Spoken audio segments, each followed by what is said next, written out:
Io vao, mbô tsika iarahaba ny olona aloha, salama daholo tsika rehetra ato. Inona ny vaovao no vao dia tia geragera ity a. Fa tsara ihany aloha milaza ny vaovao hoe mandeha amin'izao fotoana izao a. Vao antso amin'izao oro izao, rehefa misokirina tany amin'ny klinika ny tsabo azy no ny contrôle nanalana ny zaitra nga izy zany eo amin'ny kibon'ny Ramatoa Raisa sy ny fitsaboana isaky ny marihana fa dia zany moa zany vao 13 andro dia nohatra ny karazany hoe misamborona ary nentina eny amin'ny tribonaly amin'izao oro izao, karazana hoe procès tonga dia tsaraina nga izy zany, procès exceptionnel ny mpitory mbola tsy hita hatramin'izao ka eo zany ny fandehan'ny raha. Tsy te hiditra lalina amin'iny aho fa hiverenako iny amin'ny lahady mba ahafahana manao resaka momba an'izay fa ny zavatra hita aloha sy trafatra eto dia ao Madagasikara ihany kay Ramatoa Raisa ary na dia misy ara karazan'olona tompon'ny tsao sy manely tsao amin'ny zavatra ohatran'izany ary Ramatoa Raisa mihitsy no tonga nanatona ny brigady criminelle tsy niaraka tamin'ny avokany satria ny avoka hoe mbola hivory sy ny karazany dia tonga tao izy. Izay ny vaovao, tsisy fitongolanana izay na kely aza fa ny fanerezana tsao kosa aloha na izany na tsy izany aza mba tokony handinika sy heritreritra ihany ny olona mandefa an'ireny mba hanao fialan-tsiny a-Parlement satria manahirana le fanerezana tsao amin'ny zavatra ohatran'izao, zavatra ohatran'itony satria nolazaina fa nitsoaka nalefa Evasanina nendrikendrehana ny fitondram-panjakana nandefa ny olona io Evasanina nefany dia tao Antananarivo izy ary ao tsara. La preuve navoaka ny Real TV, ny sary eo hitako fa za moa zany tsy vonona ny resaka an'iny androany ary maro ihany koa ny fifampiresahana na hoe zavatra fampiresahan'ireo polisy sy nany hoe manam-pahefana sy ireto ity ramatoa vao heloka nisy nahazo ny feo mieritreritra ireo olona ireo hoe alefa ny ety amiko satria matahotra tanteraka ny malagasy amin'ny fihetsiky ny fitondram-panjakana ny amin'izany. Eto moa dia ny zavatra tiako marihana dia izao mba tsy hisian'ny satria ny zavatra tena nampitahotra tao androany zany dia nanomboka maraina zany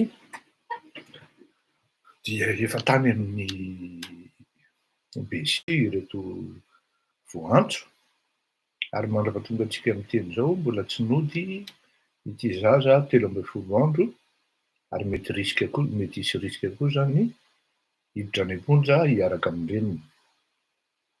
Izany moa zany arakaraky le procureur no mandanjalanja an'izany fa tsy hidirantsika ny amin'izany. Fa na izany na tsy izany dia ny araky ny vaovao eny dia nienjehana ary ty olona tsy nitsoaka, nienjehana ary nidirana le mot français qui puisse le traduire angamba dia hoe nanao irruption tao anatin'ny salle de soins ireto polisy vao hiraka sy vao baiko ary en plein soin ty ramatoa zany nanalana ny zaitra sy ny karazany no nidiran'ireto polisy reto ary ao amin'izany ity zazakely ihany koa anatina plein soin sy ny fijerena momba azy no nidiran'izy ireto.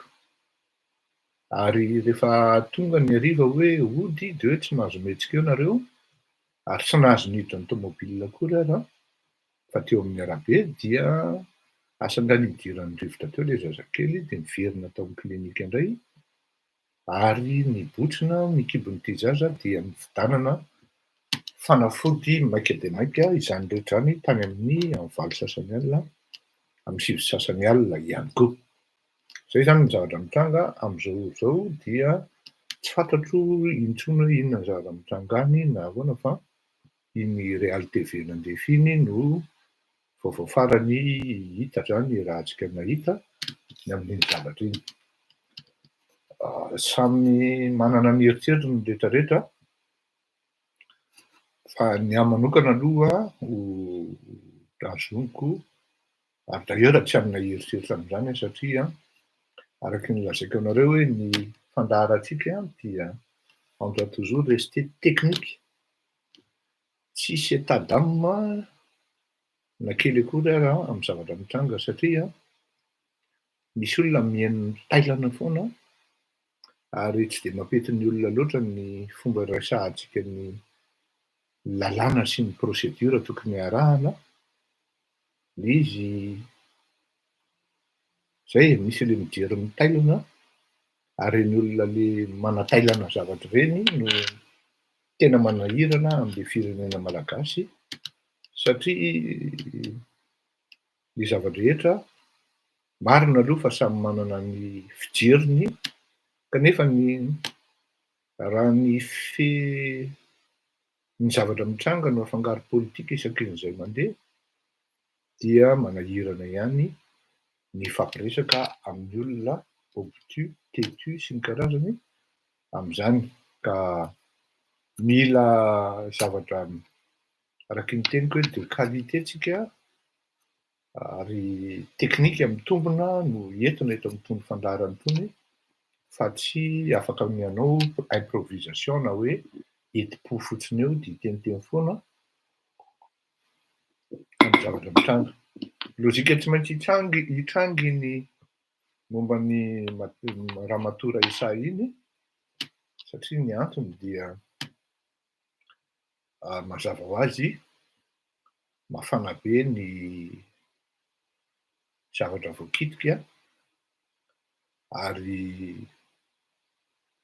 zaho sarotra amiko ny hiteny hoe tsy miteny raha anona de miteny raha anona hoe le olona manana dossier, le olona manana an'zao, sarotra be amiko zay arelako tsiny a, fa raha ohatra nareo manana an'le dossier an'le olona de mba alefaso aty zay a, raisiko an-tanany roa dia afaka miteny aho am'zay satria azon'ny olona atao tsara mihitsy mitory ahako raha toa miteny eto hoe zao na izao nefa tsisy fond de dossier ahafahako manazava azy rehefa tonga eny amin'ny fitsarana.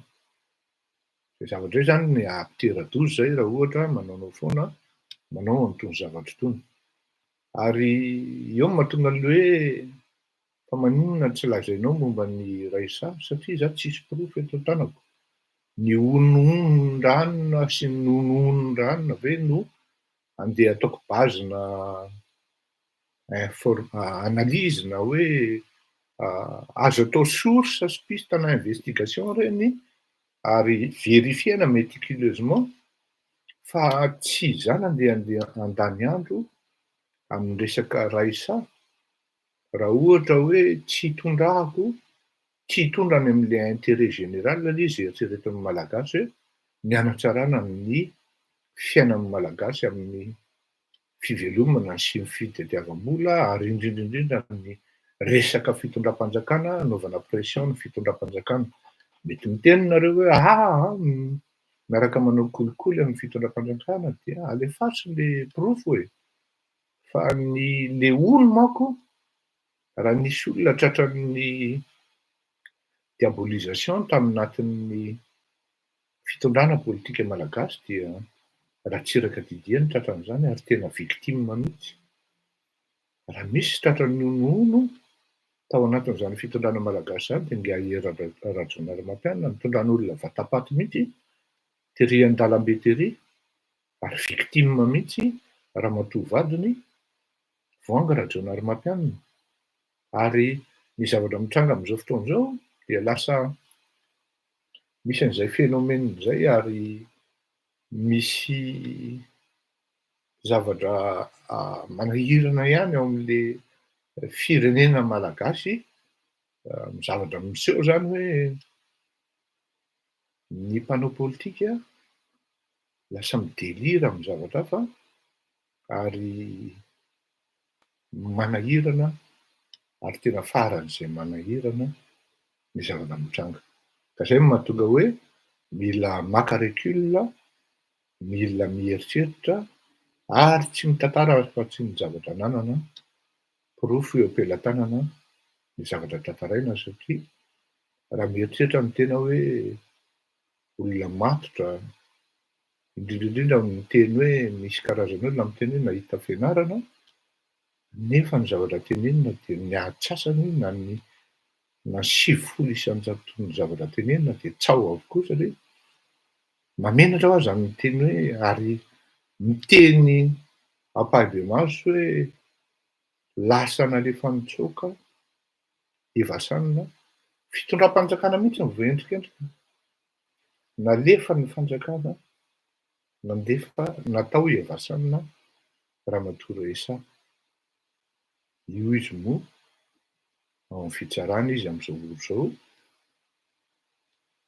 asa tokony mba olona mety ho ratsy vahiny koa ve ny olona ohatran'izany no mitantara an'izany sy miteny an'izany, tsy olona ray na roa mba tsy hisin'ny hoe ianona indray zao ny voapala an'izany satria misy olona dia rehefa miteny dia mieritreritra izy hoe izy tena centre du monde ka izy no voaresaka amin'izany, tsy atopiko fa maro on va dire hoe eo amin'ny olona 9-10 eo no lancé olona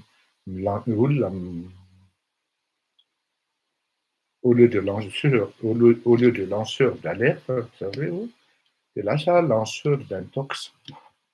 Misaotra ny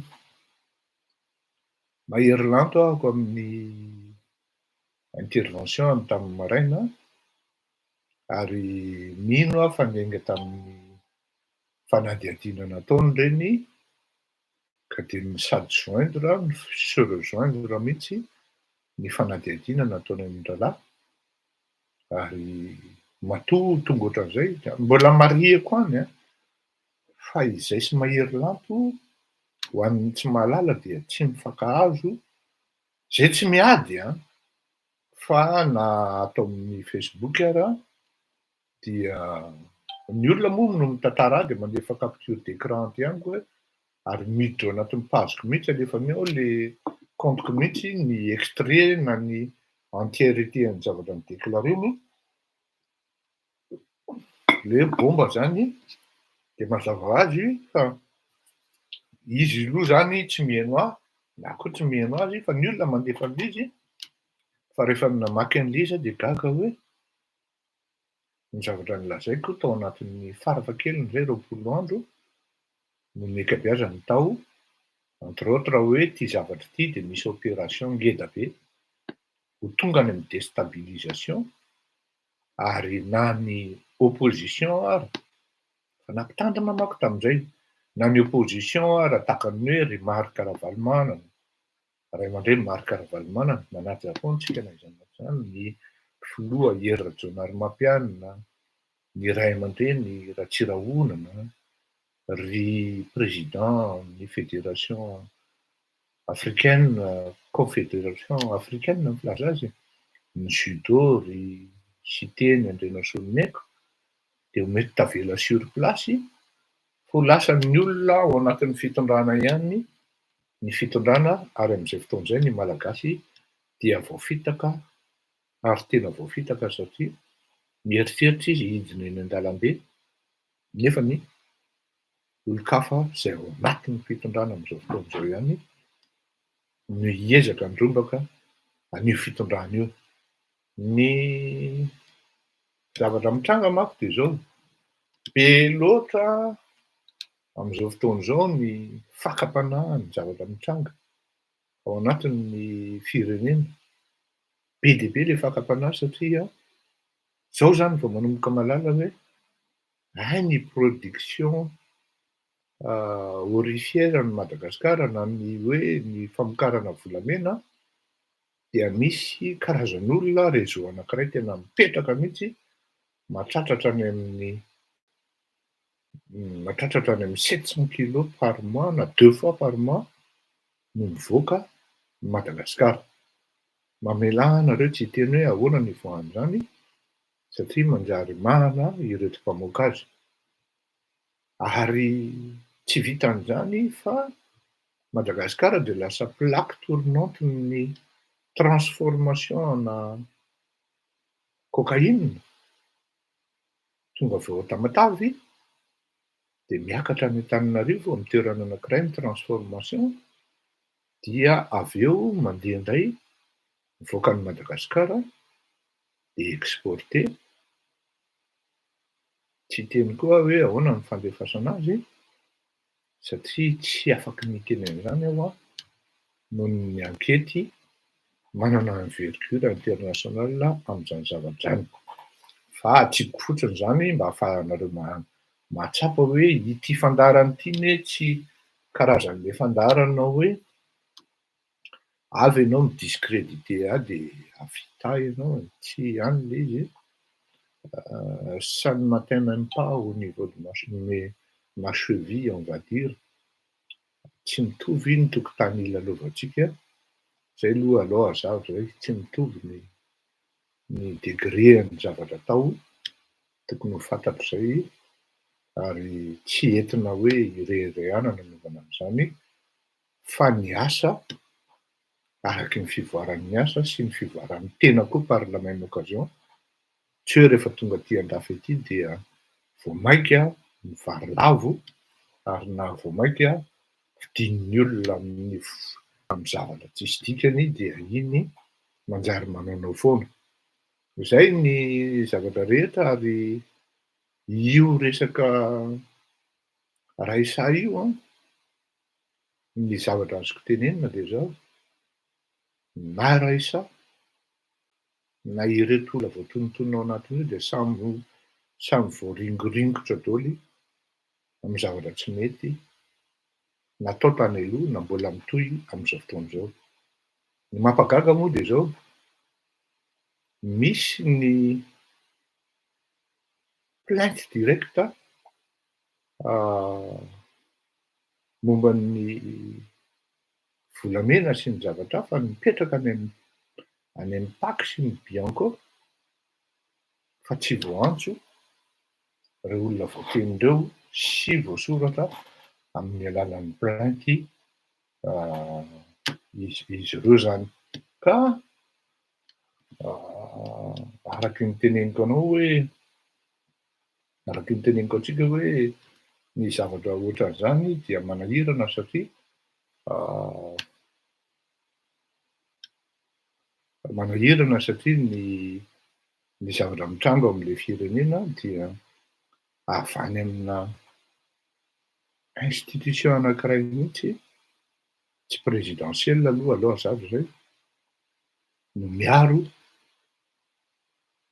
ny tsy tokony harovana ary mandetika sy manapotika ana groupin'olona zay mety manakana ny fivoaran'ny teo-bola na ny ara-bola, ahafahana miatrika an'izany atao hoe fifidianana manam-bola. Da eo no amaranak'azy amin'ilay hoe ambony loatra ilay fakapanahy satria volamena sy cocaïne no resaka. Ny volamena, raha ohatra hiteny aminareo hoe ny ray kilao, raha ny koro aty an-dafy zao dia any amin'ny 40 000 $ any ny ray kilao. De 40 000 euros. De calculeny raha ohatra hoe 750 kilos, zany hoe 1 tonne 500 no mivoaka ny Madagasikara isaky ny tapa-bolana. 750 kilos no mivoaka isaky ny tapa-bolana, zany hoe 2 fois par mois. Réseau anankiray io réseau anankiray io mamoaka 750 kilos io.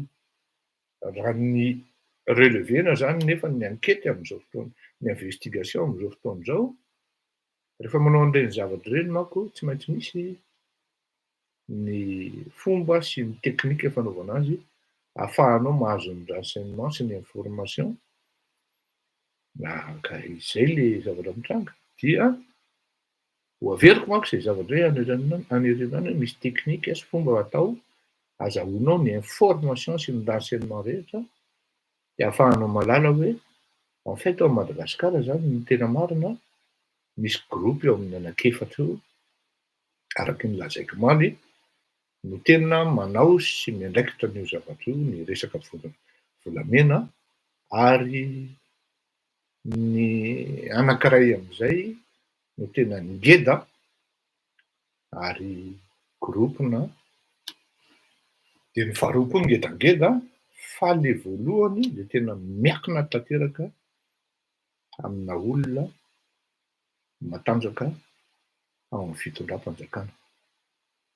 Tsy miteny aho hoe ny filoham-pirenena, aleo hazavo zay satria hatreto zany aloha sauf quelques-unes zany, mais ça mérite à être approfondi, à bien étudier, qui dénote hoe est-ce que le président est dans la filière ou pas. Tsy azo atao ny miteniteny foana amin'ny zavatra mbola tsy défini tsara le rôle amin'ny le filoham-pirenena no ao anatiny.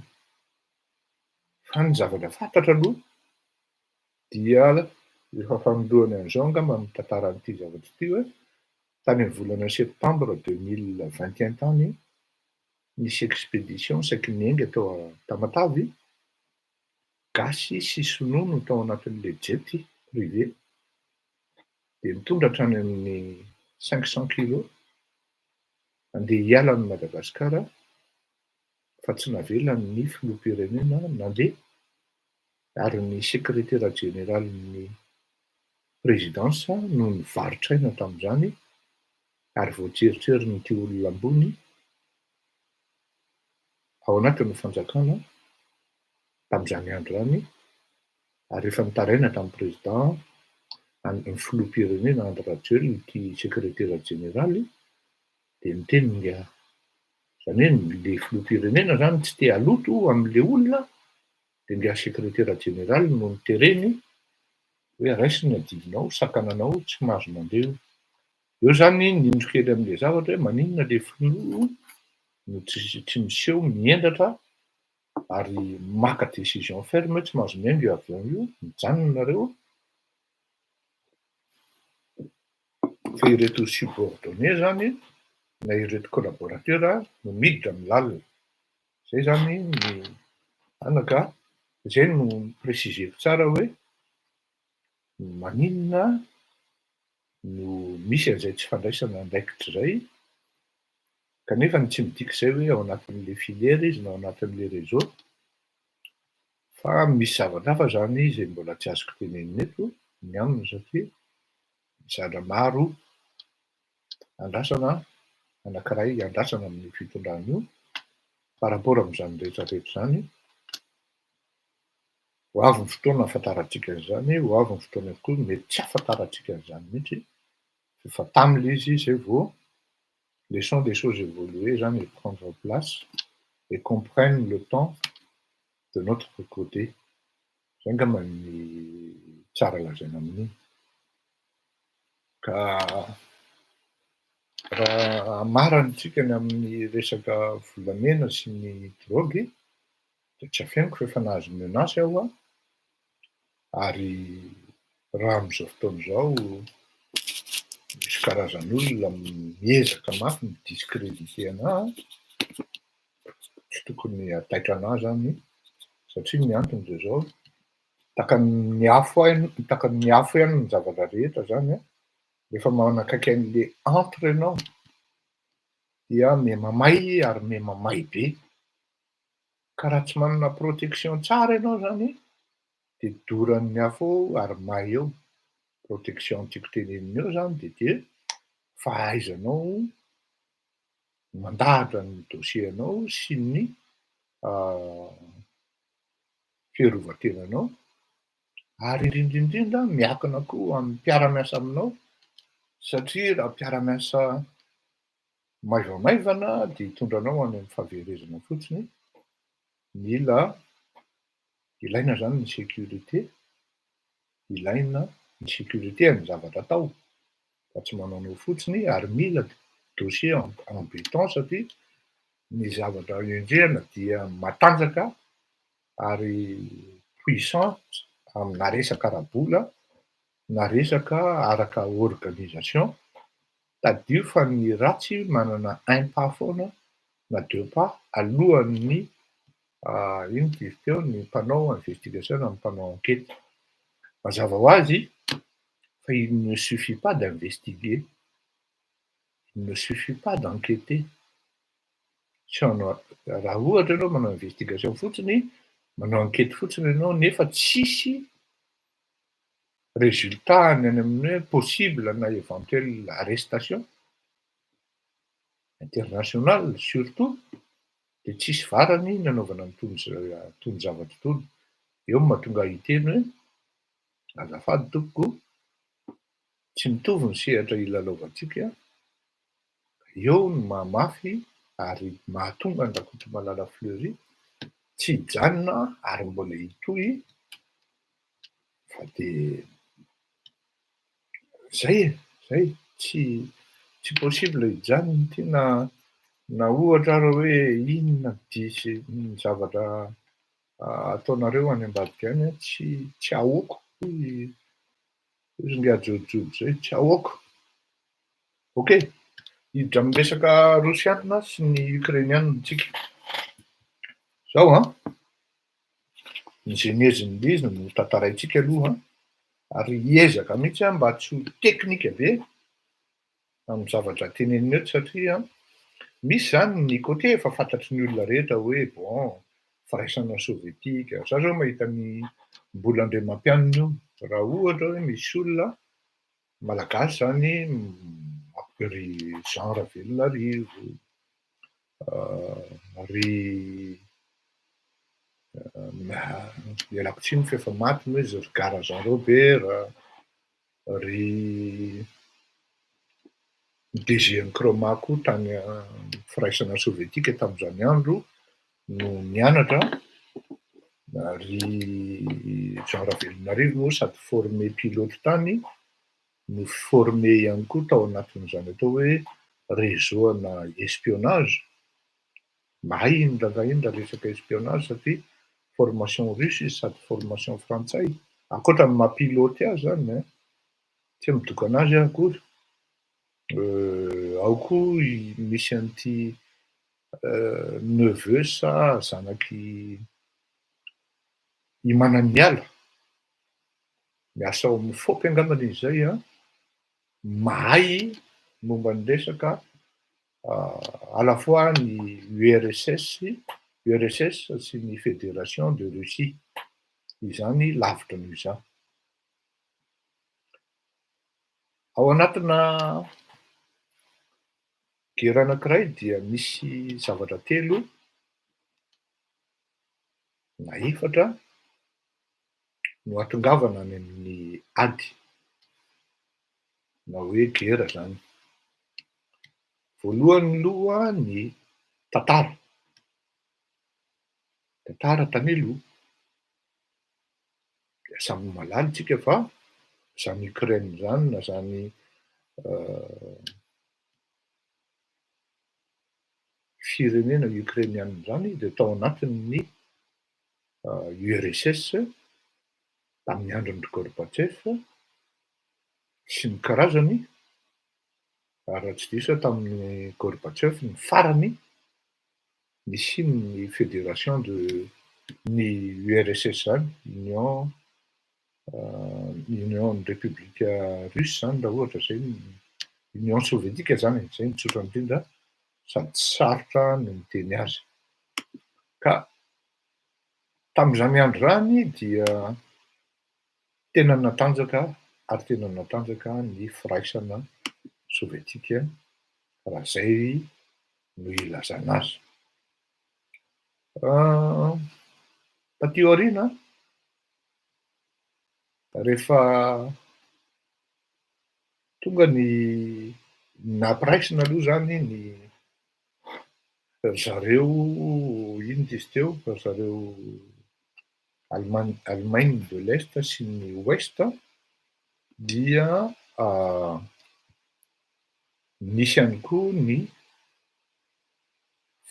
ny fikambanan'reto le firenena russe natsoina tamin'ny hoe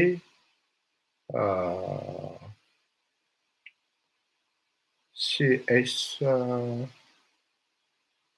angambany izy zay raha tsy diso fitambaran'reto le firenena ino izy teo firenena indépendant zay mieritreritra fa hoe hiataka amin'ny URSS zany. Mitady an'le document io fa tsy hitako le izy satria ilaina no précis zany tsika ao anatin'le firesahana ny zavatra mitranga fa tsy azo atao ny manao improvisation. Ka ireo zany anisan'ny tena hoe narangitra ny sovietika ray manontolo mihitsy zany na ireto hoe mijanona tao anatin'ny fédération de Russie de tena hoe zavatra tokony ho fantatritsika zany de hoe tsy zakan-dalahy le ohatran'ny hoe izy était les risées CEI, merci Marie-Alain Radjanary à la fois hoe conseil des états indépendants izy zay. Ary ireo zany no nitokan'ireo de tateo aoriana moa zany nisy ny fisarahana mihitsy ary ny tiako atongavana de zao e, rehefa nisy ny traité de Minsk zany, nisy hatrany amin'ny 2015 farany teo izy io dia ny zavatra tena nisongadina tao dia ny nangataka mihitsy ny Rosiana zany hoe ny zavatra oui communauté des états indépendants, merci beaucoup, ny zavatra tena angatahanay ozy izy sao tiako lavidavitra zany le tantara io dia nametraka ligne rouge mihitsy zany ny Rusiana ary efa hipoaka ny Vladimir Poutine io zavatra io hoe tsy azonareo OTAN atao ny franchir ny ligne rouge, c'est-à-dire l'Ukraine ho alainareo ampidirina ao anatin'ny OTAN. Ao amin'le genèse-n'le guerre tsika zany eo tsika ho aty hiditra amin'ny on va pas se verser dans la partialité des faits historiques fa ho tantaraintsika tsara mihitsy hoe efa mipetraka tsy indray mandeha ny Rosiana zany nangataka hoe aza franchir an'io ligne rouge io nareo hoe ho alainareo ao anatin'ny OTAN na ny OTAN na ny NATO filaza azy amin'ny teny anglisy ny ino izy teo ny république ukrainiana. Ny tena olana de zao ohatran'ny nahazo fin de non recevoir Andriamatoa Poutine tao anatin'izany revo zany ary tena tsy zakany vavoniny mihitsy le izy fa tsy nikôzy bobaka izy. Tany amin'ny taona 2007-2008 tany raha tsy diso dia nirezeteny ny Banque mondiale sy ny FMI ny demande de financement nataony angatahany Fédération de Russie, jeu du FMI, de la Russie, tamin'izany andro zany, ary teo koa anisan'ny tamin'ny 7 oktobra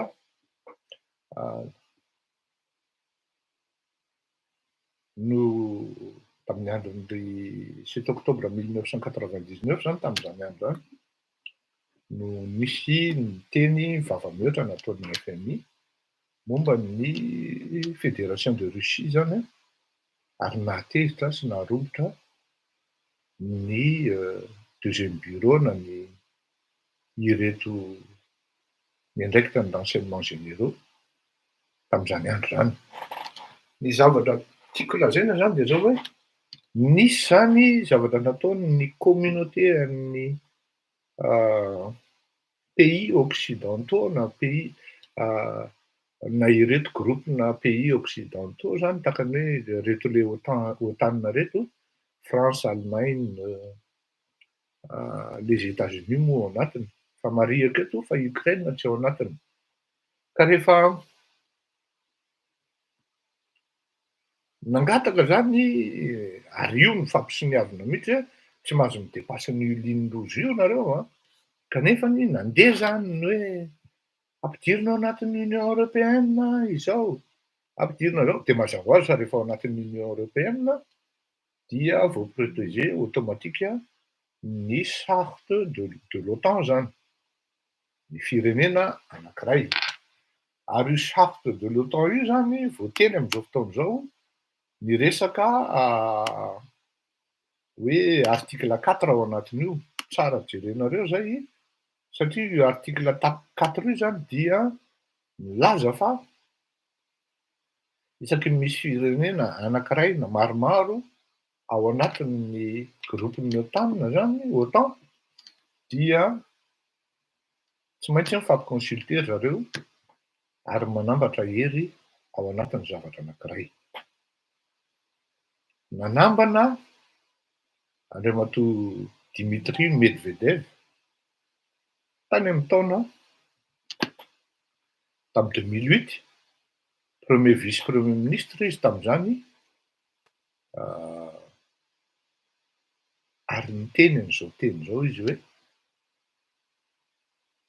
ny zao tontolo zao izy de nanova ny fijeriny ho an'ny amin'ny Rosianina satria zay ozy izy de ohatran'ny considerena hoe ohatran'ny mpianatra, écolier ozy izy. Fa am'izao fotoana zao ozy izy tany amin'ny 2008 io non plutôt 11 décembre 2007, fa am'izao fotoana zay ozy, am'izao fotoana zao ozy izy 2007 io zany respecté zay ary à partir an'izao ozy izy vous allez devoir compter avec nous. Fa plus jamais sans nous. Mbola vao i Dmitri Medvedev zany niteny tamin'io. La Russie a retrouvé la place qui lui est due ozy izy dans le monde. Elle a changé, elle a changé, elle est plus forte et plus prospère.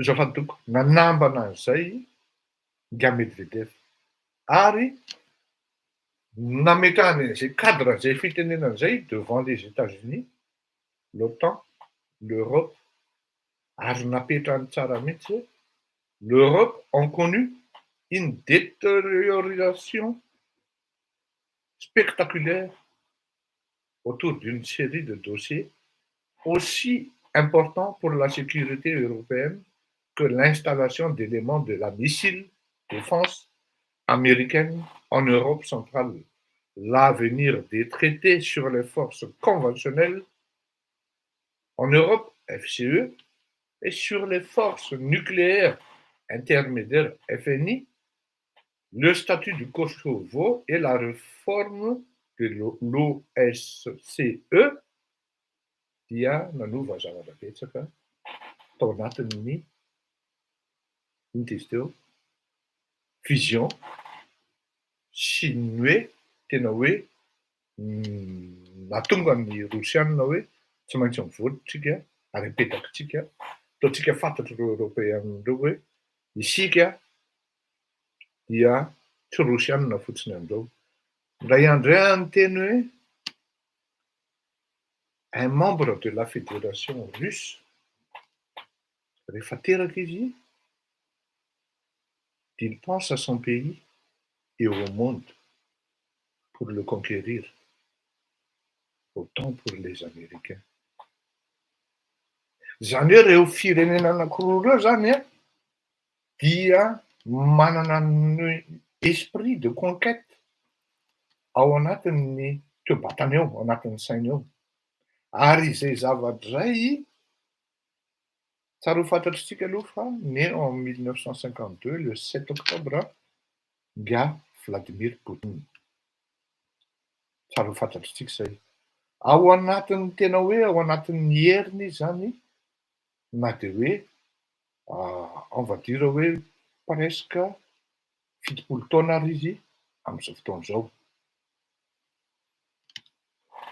Nisy zany ny fanambanana hoe zay tsy ohatran'ny taloha intsony a, vous allez devoir compter avec nous. Nanambana ihany koa izy hoe tia ny ligne rouge a, tsy azonareo Fransisy havana, fa zao fin de non-recevoir ny azony, de mipetahany aloha Crimée. De ireo fa tafiditra tao anatin'ny crise maromaro moa ny Amerikanina, ny Europeanina de tsy afaka nanao réplique par arme zany na hoe par voie militaire, fa de réplique diplomatique no zava-niseho tamin'izany. Ny solution ndraisin'ireto Amerikanina surtout dia ny solution approvisionnement en armes défensives. Satria io resaka fivarotana fitaovam-piadiana io koa de misy convention internationale entre les pays les plus puissants zany hoe ny arme, ary teo ny respecten'ny Amerikanina izy hoe arme défensive na hoe arme maivana no namidy tamin'ireto Ukrainianina. Voalohany phase historique zany. Phase historique mahatonga ny atongavana amin'ny ady de phase historique zany, ny tantara zany. Nakarary ny Rosianina na ny Sovietika, nanasarahana anazy sy ny zarazaraina azy, ary ao anatin'izany atao hoe firenena Ukrainianina zany, zay kefy ny capitale dia ngeda, tena ngeda, na dia hoe miparitadritaka be ara ny aty akaikikaiky ny frontière ny Russe, ny fédération de la Russie zany a, ny ireto miteny teny Rosianina, ça veut dire hoe Sovietika fa miteny Rosianina. Ary amin'ny frontière-ny Roumanie ary ary Moldavie ary sy ny karazany tsy miteny Ukrainianina. Zao kosa nefa na iza na tsy zany, hiditra amin'ny hoe iny zany ny phase historique iny hoe miatsaro tena zareo fa léger ary mipitehana ny saratsarahany. Fa atao amin'ny phase économique indray. Économique, zay tena hoe votoatin'ity zavatra ity, ny Ukrainianina dia manan-karena, tena manan-karena, na tsy resaka fotsiny tsika hoe uranium, be dia be zany ny ressource stratégique amin'izany Ukraine zany. Ary ireo zavatra ireo anisan'ny manahirana n'inona izy teo ny Ukrainianina satria ary manahirana lay izy satria zareo tsy manam-bola hi-exploitena an'ilay izy.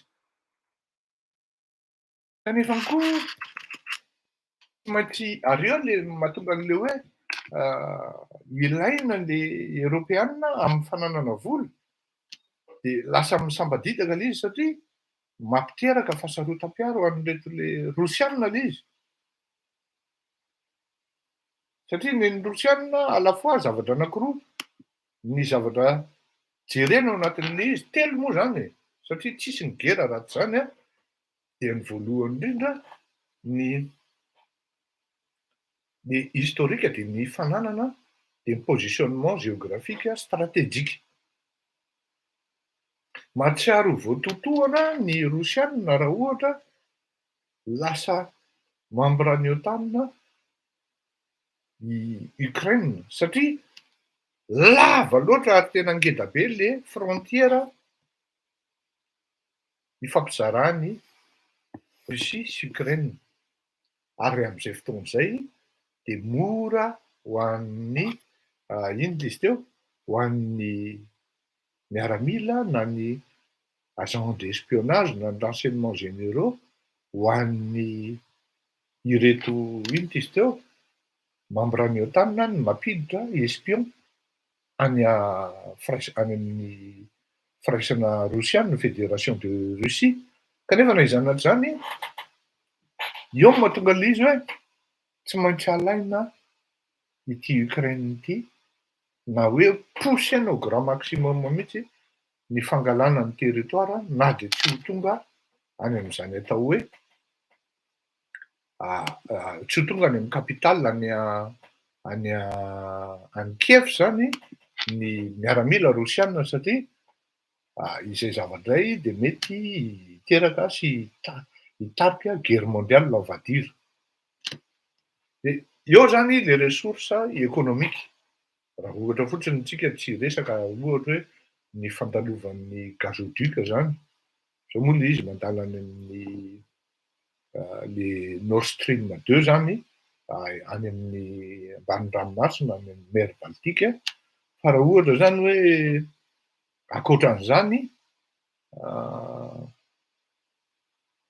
tena manana le inona izy teo le Ukrainiana na dia hoe le ambanimbany arany azy ny produit intérieur brut ohatra ny PIB zany raha ohatra izay no tiantsika tenenina. Kanefa tsy azon'ny Rosianina negligena ireo fananana ny ressource naturelle ananany izy teo fédération inona izy teo ny Ukrainiana ndraika. Andefa hira vetivety aloha fa satria misy olona mindasako vetivety tompoko dia miverina eo tsy maintsy handray an'izay olo iray vetivety fotsiny a.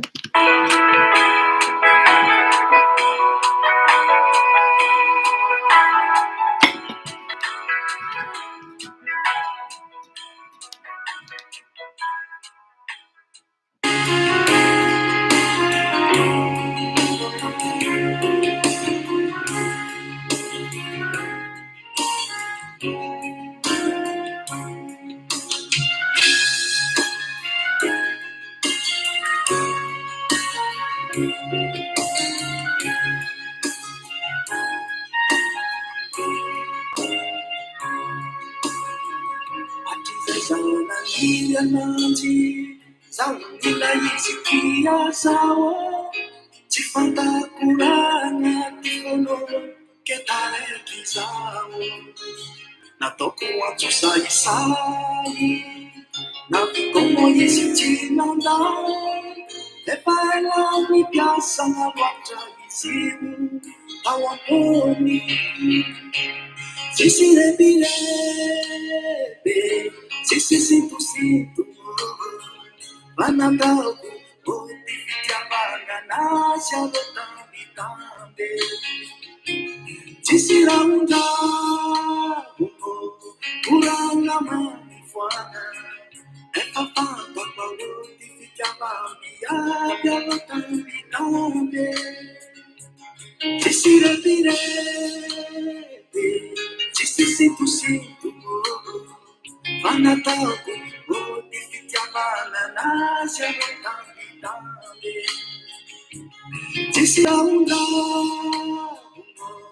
curanga manifuana e papà modificavami abbia lontanitambe.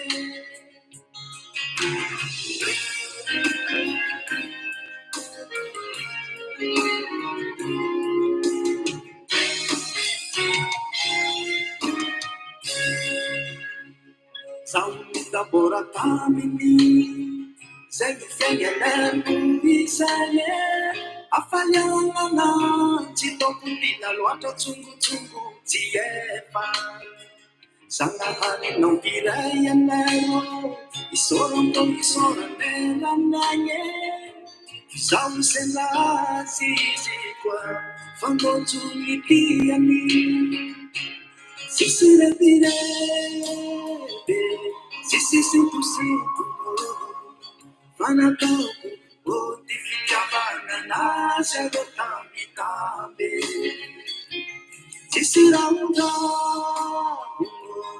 Urana mafuana Efapanta pa Odificabambi Apiano tambitame Sisirebirebe Sisisitusitu Fanatoku Odificabana nasagotambitambe Sisiraunda Urana mafuana Efapanta pa Odificabambi Apiano tambitame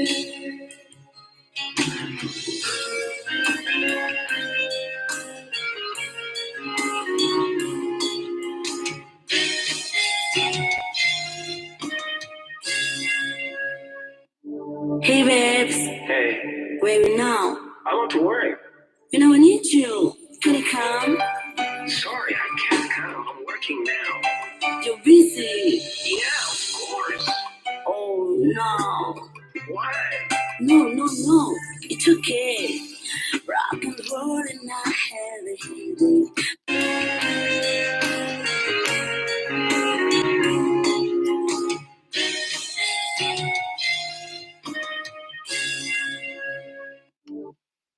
Ya, eny miala tsiny fa tsy maintsy nandray an'izay olona fidety. Dia zao averiko ilay zany hoe résumeko zany voalohany indrindra par des faits historiques, par des vécus historiques zany ny voalohany. Faharoa ny resaka troisième secret de Fatima momba ny olombelona sy ny zava-drehetra. Faharoa ny resaka ressource na ny économie fa ny important alohan'izay ny resaka territorialité na défense zany na resaka géostratégie.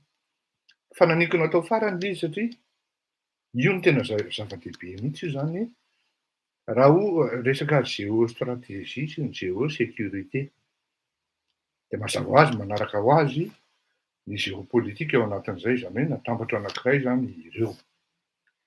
Zao ilay izy hoe ligne rouge tsy mahazo midepasy an'io nareo fa ny idireran'izay dia hoe on se sentira pas en sécurité raha ohatra nareo OTAN satria nareo groupe matanjaka be dia zay kosa tsy maintsy miaro ny tenanay ary efa nanambana izy tamin'ilay resaka Crimée fa rehetra zany tsy te halala fa mbola nanohy ihany. Dia raha natadidina nareo ny tenako moa anatina resaka think tank zay dia manao réflexion tao anatin'ny atao hoe 10 taona angambizay dia miresadresaka miresaka évolution géopolitique, géoéconomique, géostratégique ny zavatra mitranga eto ambonin'ny tany zany amin'reto firenena lehibe reto hoe ahoana iglisser aiza io zavatra io. Ampanetretena ny ilazako eto hoe vao niresaka an'ilay BRICS ny ino izy teo izay concurrencé ny Banque mondiale surtout ny FMI nga Poutine sy Medvedev dia natsapa aho hoe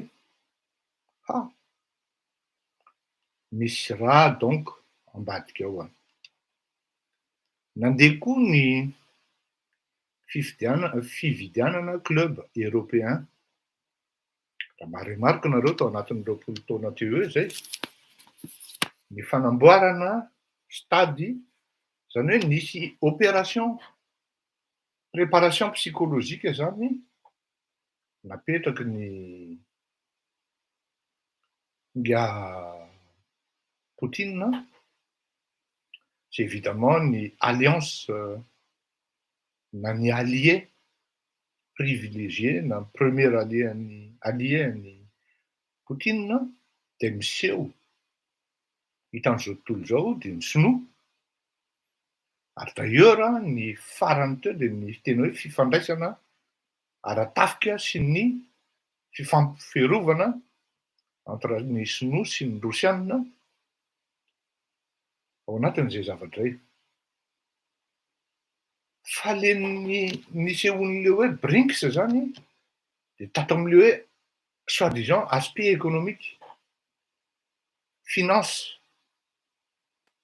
Satria ny zavatra tokony ho fantatritsika menakavy de zao, malgré ny existence ny Qatar sy ny Arabie Saoudite sy ny karazany, tena manan-karena le Fédération de Russie amin'ny resaka gaz. Calculez fotsiny zany hoe 55 milliards de mètres cubes rien que pour l'Allemagne par an. Io monko zany de efa nanao déclaration zany ngia Olaf Scholz androany hoe tsy validenay ny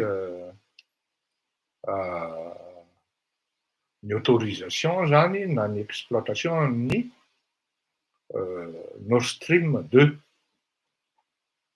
Kanefa izy tsy niresaka kosa nefa ny en dehors zay ny formana approvisionnement hafa zay tena super na extra dépendante ny l'Allemagne est dépendant du gaz exporté par la Russie am'izay zavatra zay.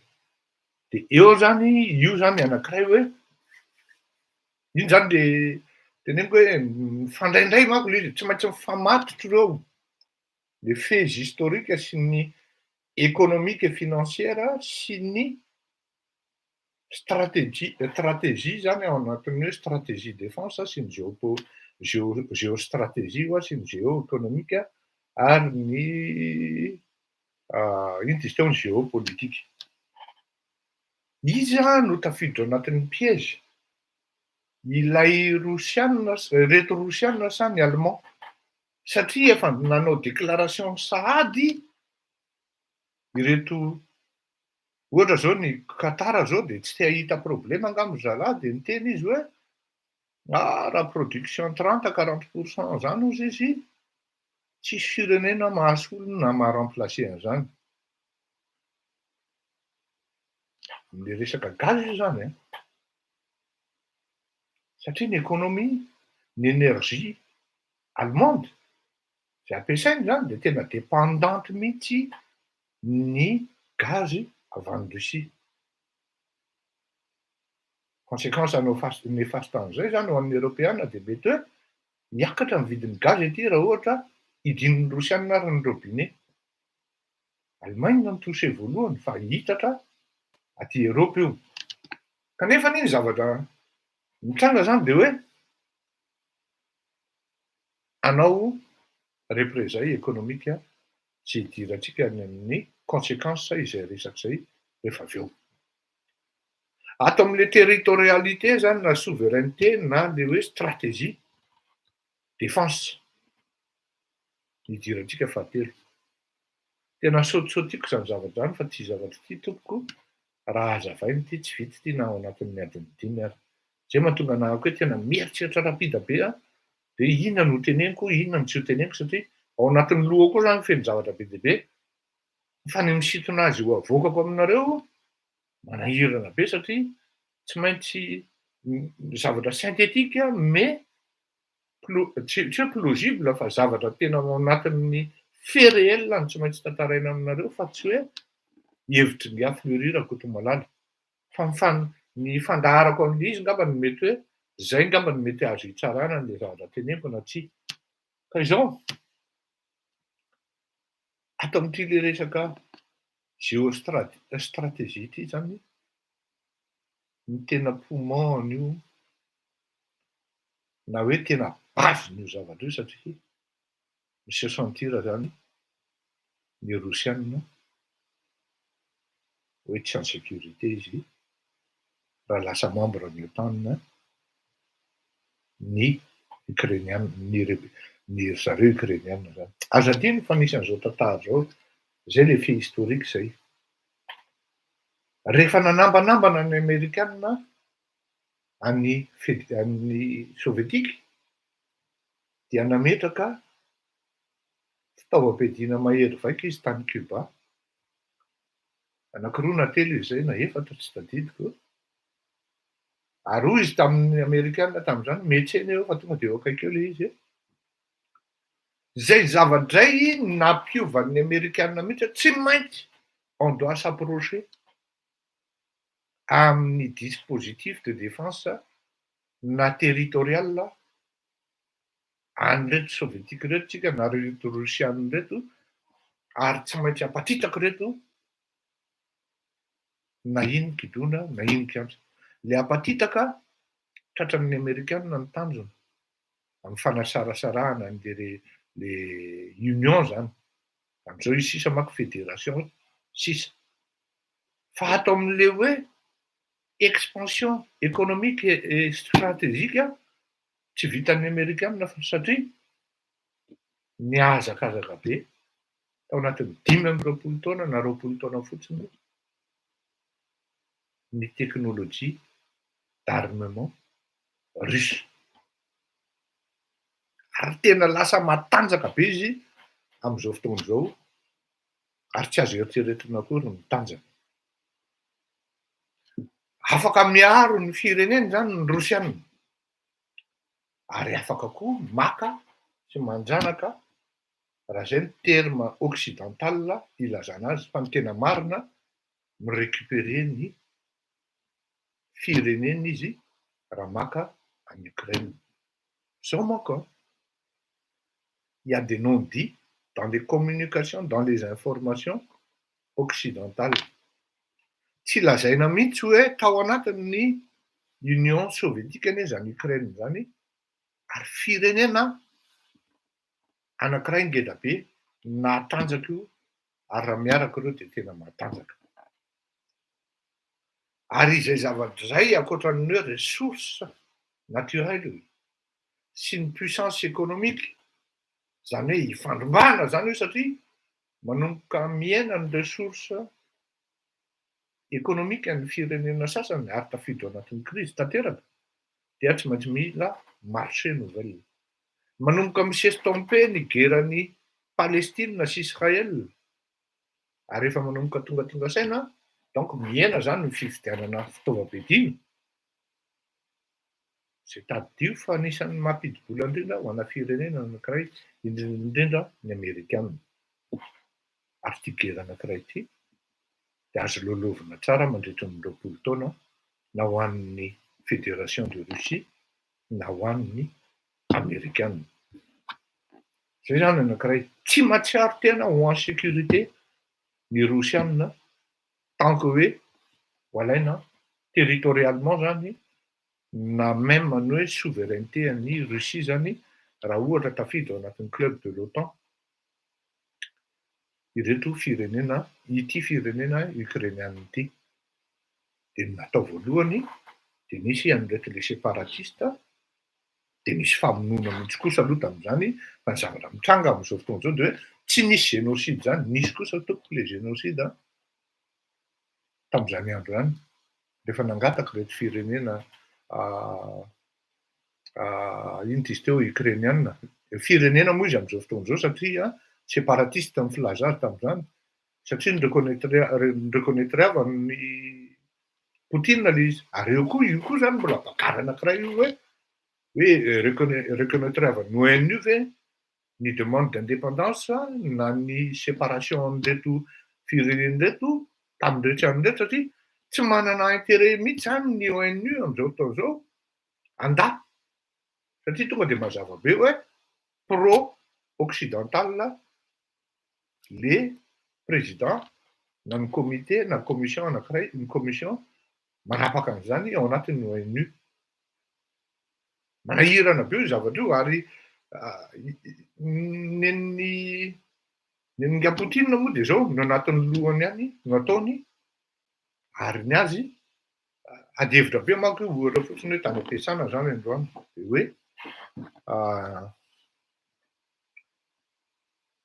danger be mokondohan'ny na frantsay raha manaiky a hoe lui et moi ce qu'il dit il fait de zany teny nahitsiko le izy non on n'est pas encore là oa là il est en train de faire ce qu'il n'a pas dit oa parce que tsy niteny mihitsy izy hoe hanafiky any apiditra ny miaramilany hanao pacification any amin'reto zay efa any anatin'reto le territoire ny Ukraine zay efa tafiditry ny armée russe tsy niteny an'izany izy a tsy niteny an'izany izy donc c'est un gars qui est capable de ne rien dire et faire ce qu'il pense avoir dans sa tête. Il n'a pas besoin de prévenir qui que ce soit. Il fait d'abord, après on négocie. Tel est le mode opératoire des Russes. Il frappe, après on négocie, dito. Comme il a envoyé, vous m'excusez du terme, être un certain Sarkozy, ça usine. Oui, avereno, non, to Emmanuel Macron ary zay. Avereno ny izy teo the grand chessboard nosorata ie marina io oui tsara be io boky io a merci prima donna resaka géostratégie-ny USA sy ny OTAN zany io raha tsy diso tamin'ny andron'ny satria hitanao prima donna tamin'ny andron'ny Jimmy Carter io nivoahan'ny PON voalohany programme on negotiation tany amin'ny David Camp na hoe Camp David zany tamin'ny resaka israélianina sy palestinianina. Oui, c'est vrai io the grand chessboard io tsara vakiny io ary tena ilaina io boky io amin'ny resaka géostratégie zay ampiasain'ny OTAN sy ny Amerikanina amin'ny resaka expansion sy ny ohatran'ny karazany hoe bon bref azafady kifa vous pouvez expliquer au fur et à mesure. Donc zany ity le expansion na le fanitarana ny OTAN ity dia nieritseritra ny Européanina hoe ce sera facile de coloniser. C'est une forme de néo-colonisation. Azafady satria resaka création de marché izy io. Raha tafiditra aminao le firenena anankiray de voafatotry ny lalàna rehetrarehetra ao anatin'izay.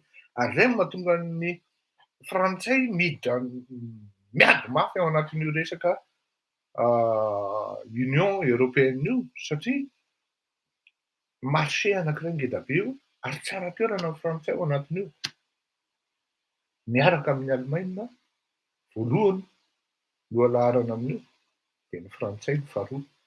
Ary teo no nahatonga ny anglisy niala hoe ny anay Brexit hiala amin'io zay satria hitan'ny anglisy le izy hoe ohatra no atelin'reto frantsay sy Allemagne reto zay aleo zay hanao ny anay de zay hiaraka amin'ny Amerikanina manokana.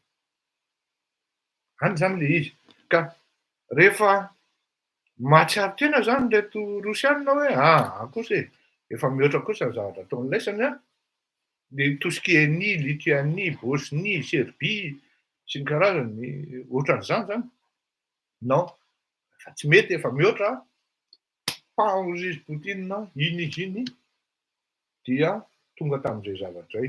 Zany hoe niagresenao zany izy tamin'ny resaka tantara voasoratra amin'ny tantaran'ny firaisana sovietika fa mipatitaka izy nefa izy no nanavitra n'izao tontolo zao tamin'ny 1945 raha tsy resiny ny reto Allemagne nazie.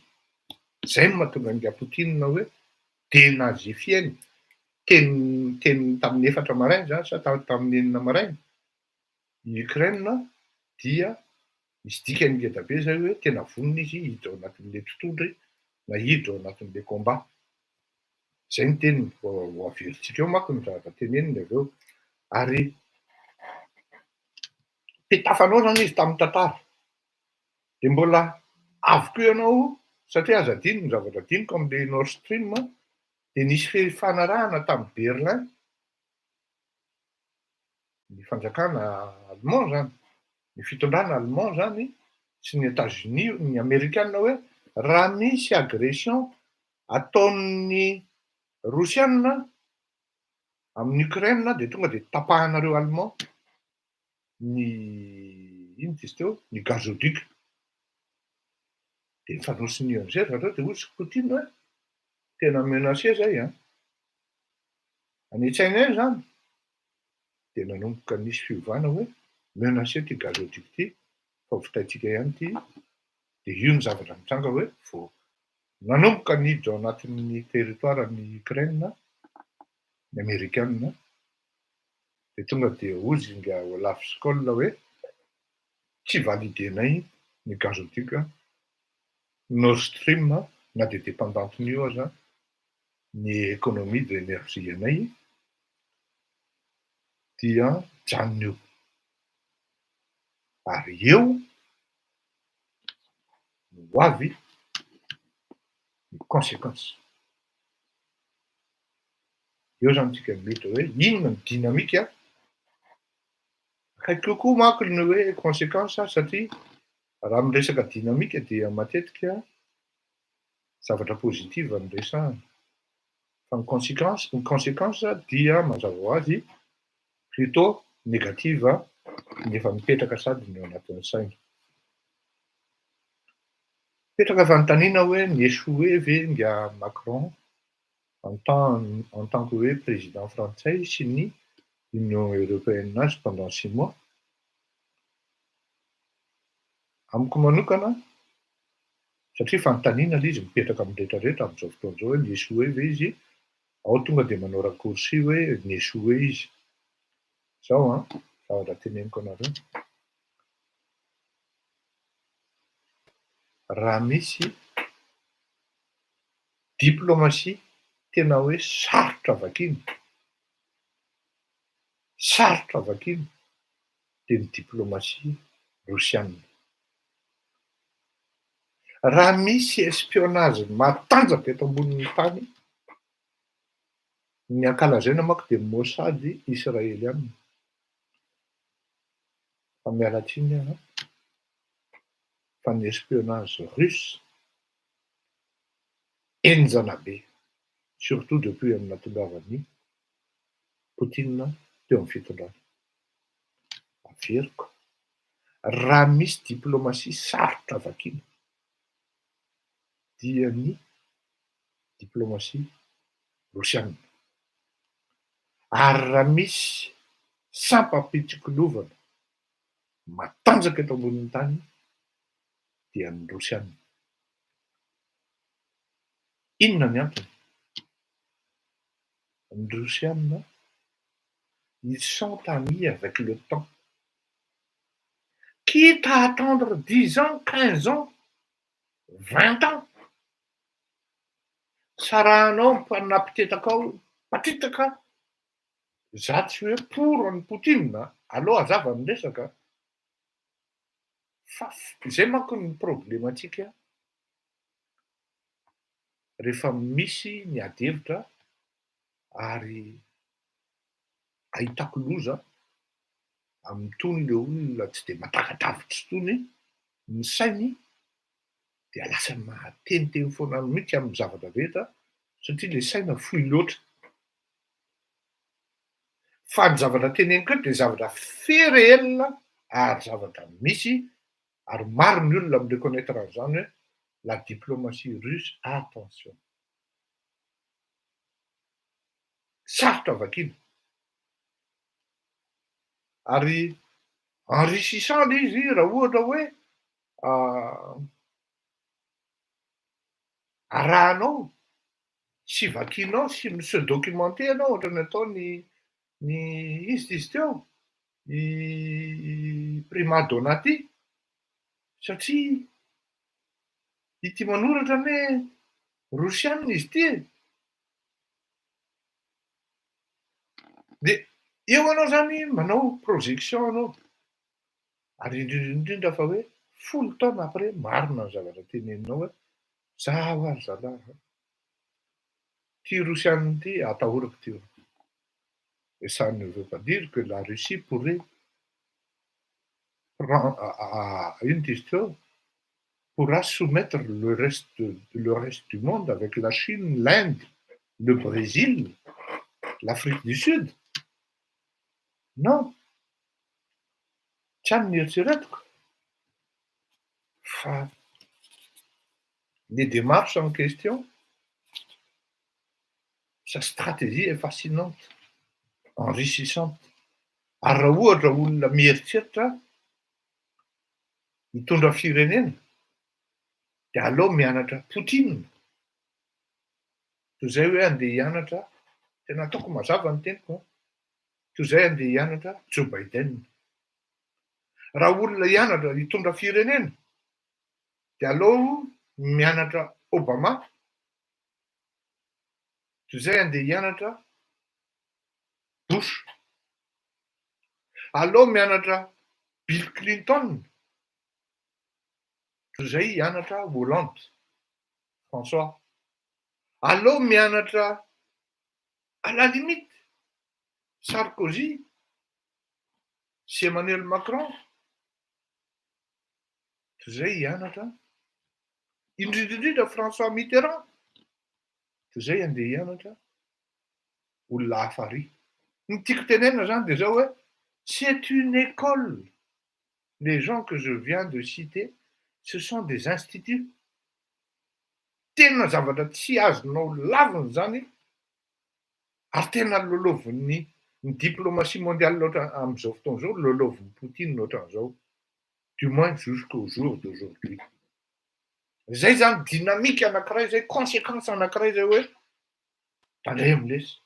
Ny zavatra tsy nitenenina raha ny tanterahiny, tamaika fa ny zavatra niteneniny hoe zavatra mbola samihafa André Rajoelina sy mety André Rajoelina koa angamba mety enjana koa a, satria André Rajoelina ny teny hoe zavatra tsy fahitanareo tao anatin'ny 5-10 taona ozy izy noetrika eto Madagasikara ary nahitany Jacob taony le malagasy nanaovan'ny André Rajoelina satria tena marina le causen'le rehefa nataony koty 5-10 taona tsy nahitany malagasy an'izany hoe tena ahoana ny tena fandehany. Fa tamin'ny André Rajoelina le izy nahititsika. Ok, ndahony inona ny teninga misy traduction izy ty a. Fa dia enotsika ahitanareo hoe ny zavatra tsy niteneniny afa nataony. Ka maika zavatra hoe niteneniny ity hoe zavatra mbola tsy fahitanareo hatramin'ny fiainanareo izy mitranga raha ohatra nareo manakana ny progression zavatra tiana hipetraka. Il est 4 heures du matin à Paris, 6 heures à Moscou, quand Vladimir Poutine prend la parole pour déclarer la guerre. J'ai pris la décision d'une opération militaire spéciale. Le but est la protection des personnes qui, pendant 8 ans, ont subi les abus et le génocide du régime de Kiev. Des accusations infondées de génocide que Vladimir Poutine utilise pour justifier son invasion. Il accuse l'Ukraine de s'en être... Zay zao anankiray, misy désinformation zay, nisy toko ny raha hiteny hoe génocide mety hoe tsy dia zay ngambany fa bon le teny rusy ry mbola zao mahay traduire azy, fa za mino fa mety tsy hoe génocide ny tenen'ny Poutine teo, fa zavatra fanaizana azy zany ho an'ireto le séparatiste nisy ny famonoana tany Ukraine. Nisy zany. Des personnes qui, pendant 8 ans, ont subi les abus et le génocide du régime de Kiev. Des accusations infondées de génocide que Vladimir Poutine utilise pour justifier son invasion. Il accuse l'Ukraine de s'en être pris aux pro-russes des territoires séparatistes. Il annonce qu'il visera l'armée ukrainienne. Pour ce faire, nous viserons la démilitarisation et la dénazification de l'Ukraine. Alors que les chars russes entrent en Ukraine, Vladimir Poutine prétend ce matin ne pas vouloir occuper le pays. En même temps, nous n'avons pas l'intention d'occuper l'Ukraine. Nous n'avons pas l'intention d'imposer quoi que ce soit à qui que ce soit. Mais le ton martial est sans ambiguïté. Et en fin de discours, le président russe menace tous ceux qui souhaiteraient s'opposer à ses manœuvres. Quiconque essaierait de nous arrêter et de créer davantage de menaces pour notre pays, pour notre peuple, devrait savoir que la réponse de la Russie sera immédiate et entraînera des conséquences telles que vous n'en avez jamais affronté dans votre histoire. Savoir que la réponse de la Russie sera immédiate et entraînera des conséquences telles que vous n'en avez jamais affronté dans votre histoire. Savoir que la réponse de la Russie sera immédiate et entraînera des conséquences telles que vous n'en avez jamais affronté dans votre histoire. Zay. Mazava be zay zavatra hoe zay nahatonga anao niteny hoe ny zavatra noteneniny arao a. Zavatra tsy niteneniny no nataony. Talohan'ity andro androany ity tsy niteneny izany mihitsy izy. Zavatra hafa no lazainy. Ao anatin'ity tenin'ny Poutine ity dia misy zavatra anankiroa. Indication majeure mazava tsara hoe nous n'avons pas l'intention d'assouvir crise dia amin'izay fidèle tsara ny zavatra tenintsika. Fa tsy mety koa ilay manao extrapolation. Que ce soit à qui que ce soit. Mais le ton martial. Pourtant, nous n'avons pas l'intention d'occuper l'Ukraine. Nous n'avons pas l'intention d'occuper l'Ukraine aussi, alors qu'ils sont déjà dedans, dans le territoire, une partie du territoire de l'Ukraine. C'est là où nous faisons indépendance. C'est notre quoi. L'essentiel des zavatra tenenin'le olona tsy hanina dia din'le occidental fa le génocide dia efa mety légitimer ny ino izy teo annexation ataony. Fa tsy atao amin'le analyse-n'le dynamique-n'le zavatra mety iseho hoe ore olona ho gravy anety zavatra ity enoy tsara ny teniny fa feno bluff politique, bluff diplomatique, bluff stratégique. Poutine prétend ce matin ne pas vouloir occuper le pays. Non. Poutine prétend au juste ne pas vouloir. Le pays. En même temps, nous n'avons pas l'intention d'occuper l'Ukraine. Nous n'avons pas l'intention d'imposer quoi que ce soit à qui que ce soit. Nous n'avons pas l'intention juste d'imposer. Tsy miteny izy zay. Dia zay ozy izy tsy hanana intention hiimposer. Fa atao farany izy mamaly anao hoe fa raha vao manakana amin'ny progression anay a dia zao ahita lozo nareo menakavy. Notre pays, pour notre peuple, je devrais savoir que la réponse de la Russie sera immédiate et entraînera des conséquences telles que vous n'en avez jamais affronté dans votre histoire. S'adresser amin'izy izy amin'izay, s'adresser amin'ny président ukrainien et le reste du monde ao anatin'izay zavatra izay. Fa mandeha zany mengy amin'ny menace dia laha raha vao manohitra progression-na eo dia tonga lahy dia mamay. Je devrais savoir que la réponse de la Russie sera immédiate et entraînera des conséquences telles que vous n'en avez jamais affronté dans votre histoire. Zay zany ny conséquence voalohany hoe raha manakatsaka anazy eo ianao dia mety manontany nareo ahoana zany le mesure niraisin'ny Allemagne amin'ny resaka hoe tonga dia nikopeny nefa vola 4 milliards de dollars ny lany tamin'le gazoduc na le Nord Stream 2. Dia izao no zavatra teneniko a.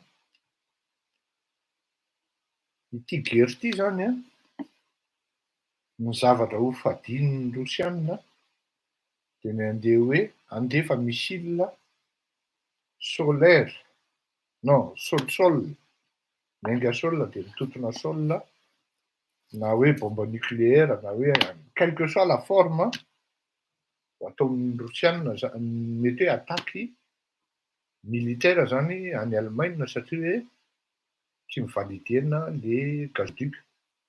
Zay zavatra zay tsy hisy. Fa ny zavatra hisy dia mie intense ary mafy miady ao amin'ny entre ny Ukrainiana sy ny Rosiana. Ny zavatra misy aloha androany zany de efa hoe efa maro ny olona zany ny andeha hitsoaka hiala amin'ny hiala any Ukraine satria manary zareo zany amin'ny zavatra mitranga. Fa za tsy ino. Raha ohatra zany ny Européanina, ny Frantsay, ny Allemand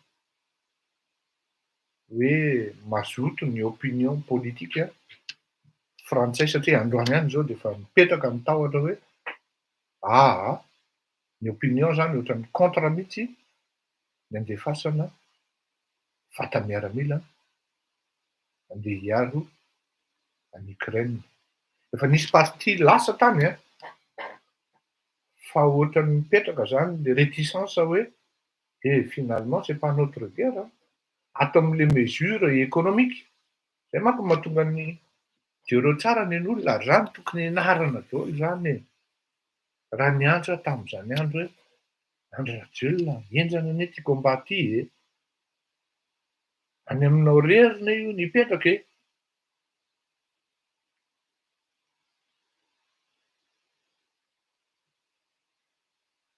Oui, niady tany Donbass pour 6 mois, marina mihitsy ianao. Zay tsy nanaiky de gadraina ny polisy, zay tsy nandeha de voaraoka.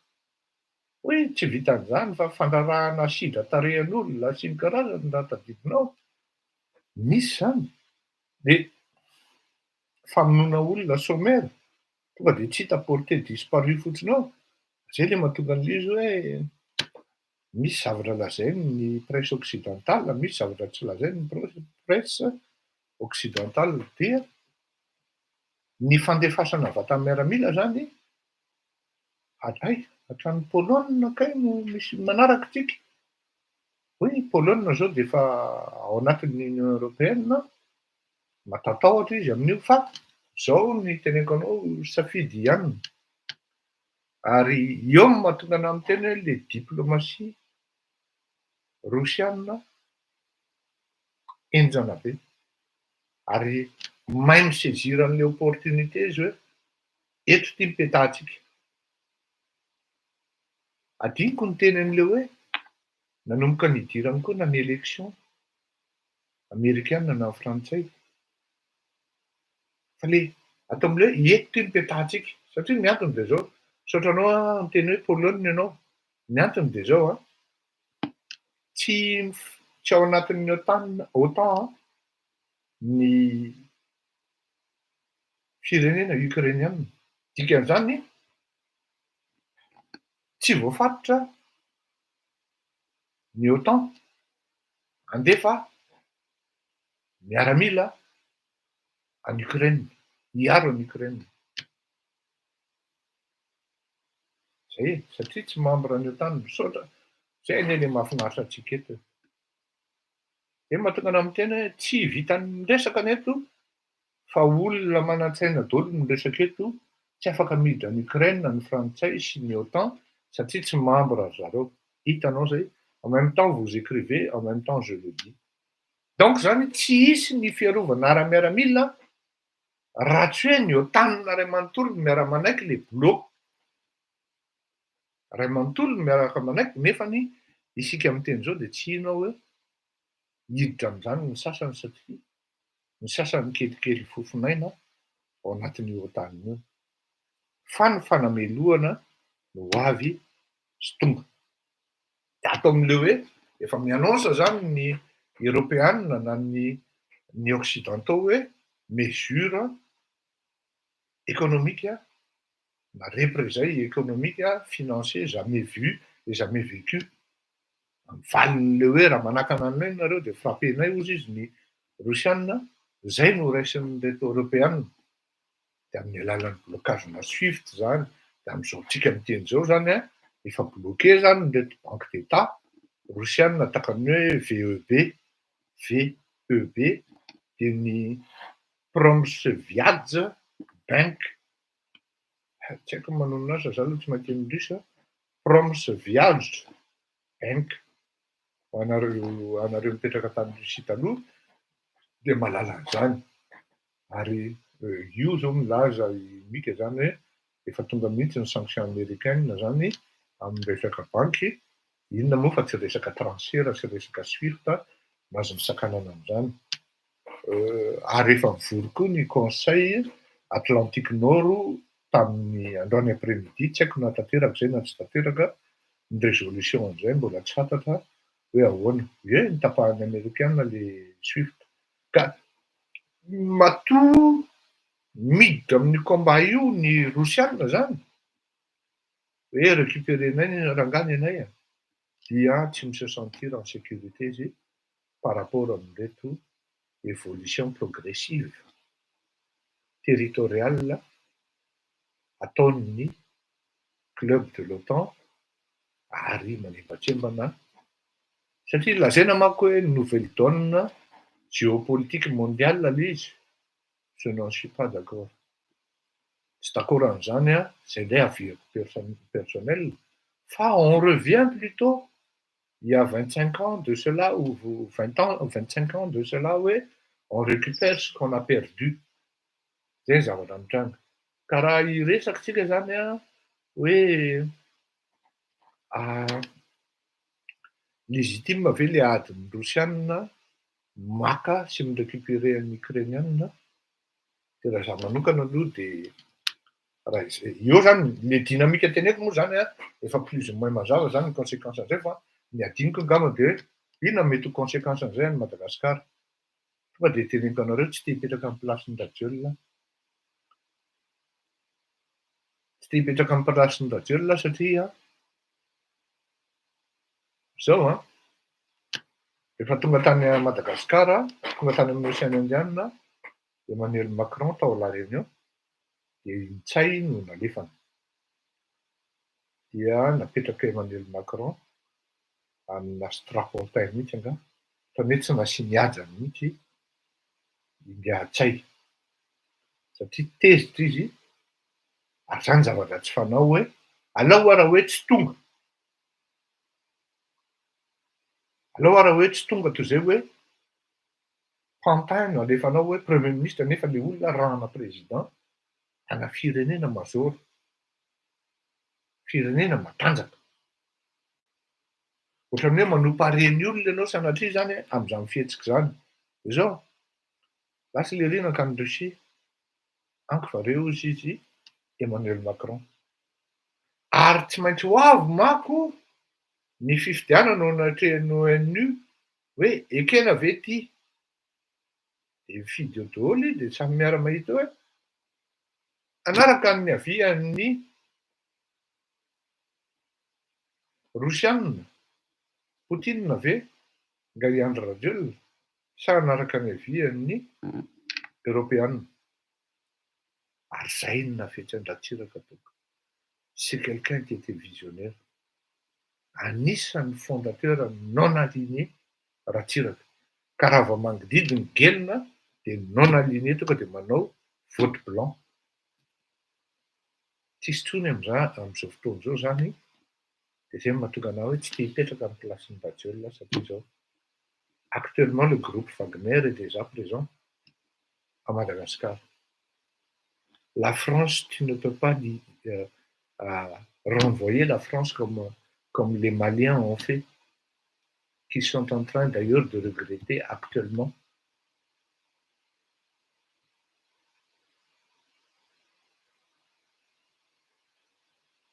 Oui, io ne le efa nilazaiko teo Eric Rakoto aminy. Io le lazaiko teo. De amintsika miteny zao zany efa ao ny groupe Wagner, ary ny eken'Andriamatoa Andry Rajoelina ary nidiran'ny ny rosianina ny fifidianana farany teo tamin'ny Madagasikara. Fa tsy izay no problema. Fa ho avy malakilaky ny fifidianana any amin'ny ONU fandratsaham-bato hoe tia misy résolution boycott total du reste du monde. Pour le reste du monde zany par rapport amin'ny Russie. De hoaiza i Rajoelina. Voter pour le boycott fait. Non, misy le embargo, voilà, vous m'excusez du terme. embargo contre la Russie total. Ho aiza andriamatoa Andry Rajoelina amin'izay. Fa za no tenenao, voter en faveur de Russie izy, potika. Voter à l'encontre de Russie izy, potika. Satria ny frantsay sy ny européanina tsy tazana fotsiny hoe ity misy firenena mpamady.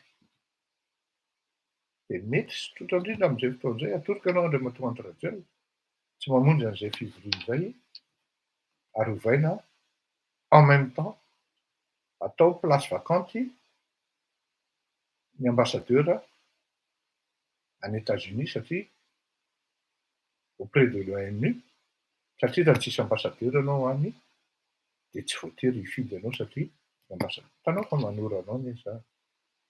Sy ilay firenena malagasy tokony jereko. Ny firenena malagasy, raha sanatria tokoa moa izany ampatitahan'ny olona ao ny zavatra mitranga, samy tavela daholo anie ilay malagasy iray manontolo. Any Ukraine ny gera miantra noho ny décision ny maladresse politika ny Andry Rajoelina dia nipoaka ny tanàna.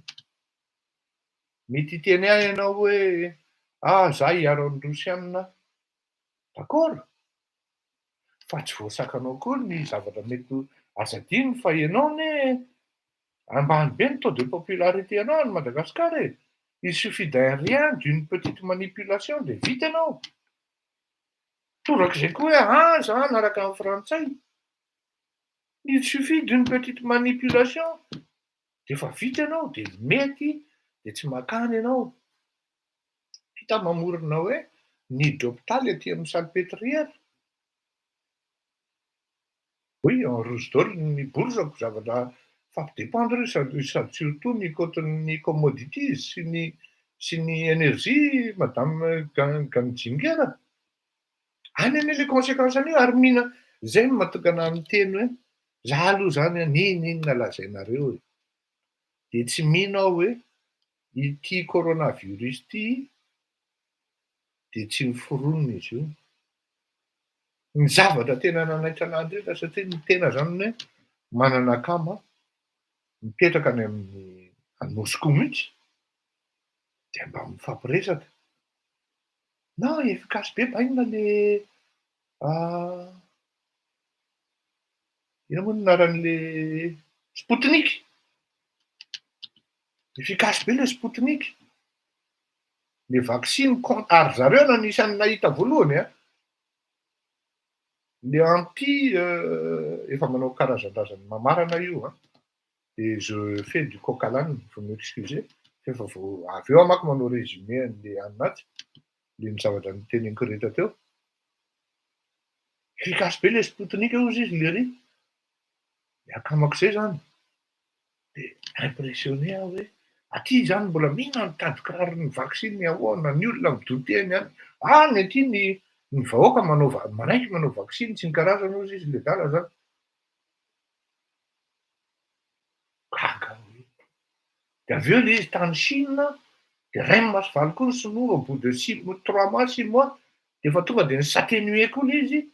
Zany hoe raha ohatra zany ny tena zany hoe tena mieritreritra ratsy zany dia ohatrany hoe provoquena noho ny sinoa zany tratra dia le fianako le izy de manière planétaire no tena nampiaiky ahy hoe mba rapide zany teo no nahatonga anahako na tsy teo akory ary raha efa tany aloha no teny hoe ah non, c'est un virus qui a été fabriqué par des experts. Zany hoe le firenena maromaro amin'izao fotoana izao dia paralysé tanteraka tratran'le coronavirus.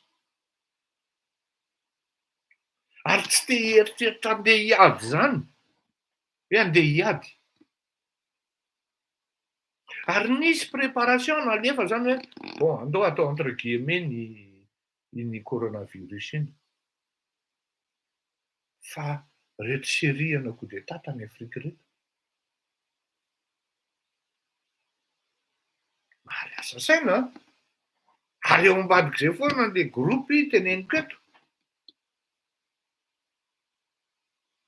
Donc zany nisy préparation goavana izy sur le plan planétaire na psychologique na stratégique na géo présence amina toerana ray zany hoe il y a un terme pour ça, j'ai oublié, mais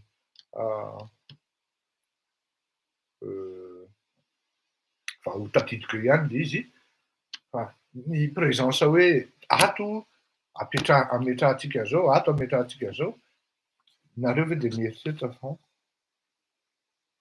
ny renseignements généraux, ny espions russes de tsy efa implanté tanteraka. Ary eo le surprise. Aza adino fa vao lehibe ny FSB, tereo manuel, vao à peine lehibe ny FSB, Andriamatoa Vladimir Poutine, efa nirecruté espion allemand de l'Est. Maika be tokoa fa président izy.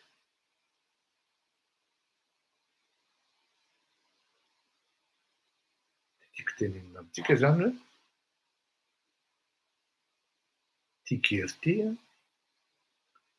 tsy resaka hoe entre ny Ukraine sy Russie, de io guerre fratricide militaire fandehoran'izay amiko. Tsy andeha hanao aventure mihitsy ny Amerikanina ka hiexposer ny population-ny amina danger. Mesure financière na économique amin'ny alalan'ny embargo économique no apetraka reto club de l'OTAN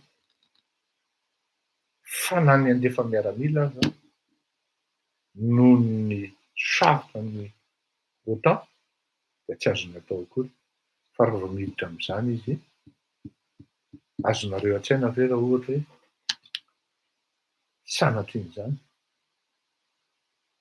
sanatry. Hollande ohatra ny tonga de frappé Pologne, ny tonga de frappé ny Rosianina voalohany. Na ireto le ny IE reto tsy mihinana azonao atao.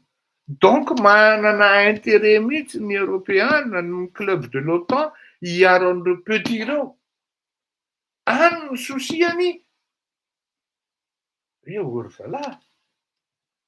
Ity zavatra ity ne mety tsy ho arakitsika raha ohatra hoe mipoaka ny ery de amelan'ny Rosianina tsika ho avy koa ny sinosy ny Indianina. Ahoana kosa zao manao tambabe nareo. Ary ny armée chinoise tompoko anisan'ny matanjaka koa am'izao. De ho avy koa ny Coréenne du Nord. Izay anisan'ny matanjaka koa.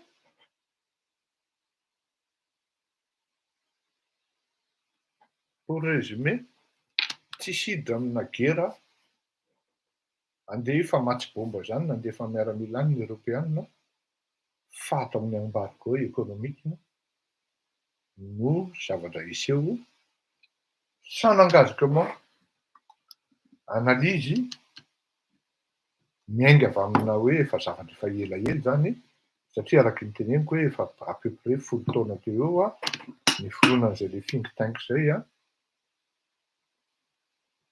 Drakamy io zany samy hoe mba nianatra anatrokelany zany atao hoe géopolitique zany, mba miresaka sy mifandinika de tonga am'izany conclusion zany ny tenako hoe aza mitapitapy eo fa tena marina tsy miteneniny ara ho any ataony. Fa maika izy fa miteny hoe zavatra mbola tsy fahitanareo hatramin'izay ozy izy mitranga aminareo. Pour terminer,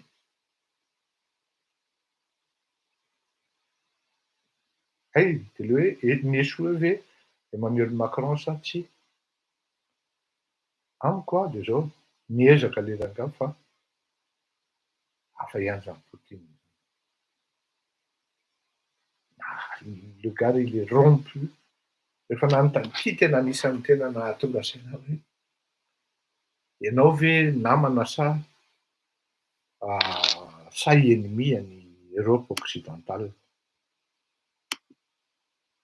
Dia noho ny enina valiny dia tsapanareo enjana le corbeille. Anareo mpanara vaovao, sura nareo fa tsy maintsy efa naheno an'ity.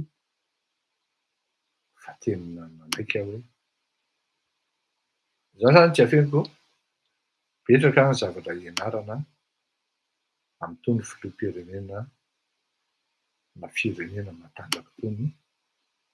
Ary rehefa hitondra firenena dia aleo mianatra ny zavatra tsy hay dia mba afaka vonona rehefa avy eo raha ohatra ka toy izay mitonatona tonga eo izay vao manao improve hoe zao sy ny karazany fa mitona mirindrina fotsiny eo ianao satria ilay zavatra ataonao tsy hainao akory. Aiza moa ilay izy teo ry olona? Tia moa izany ilay fampianarana teo? Tia ianoy a? Tena ilay valim-panontaniana zany tena miaika hoe pourtant c'est facile là. Ianoy. Вы меня спросили, ваш покорный слуга, друг или не друг? Я не друг, и не невеста, и не жених. Я президент Российской Федерации.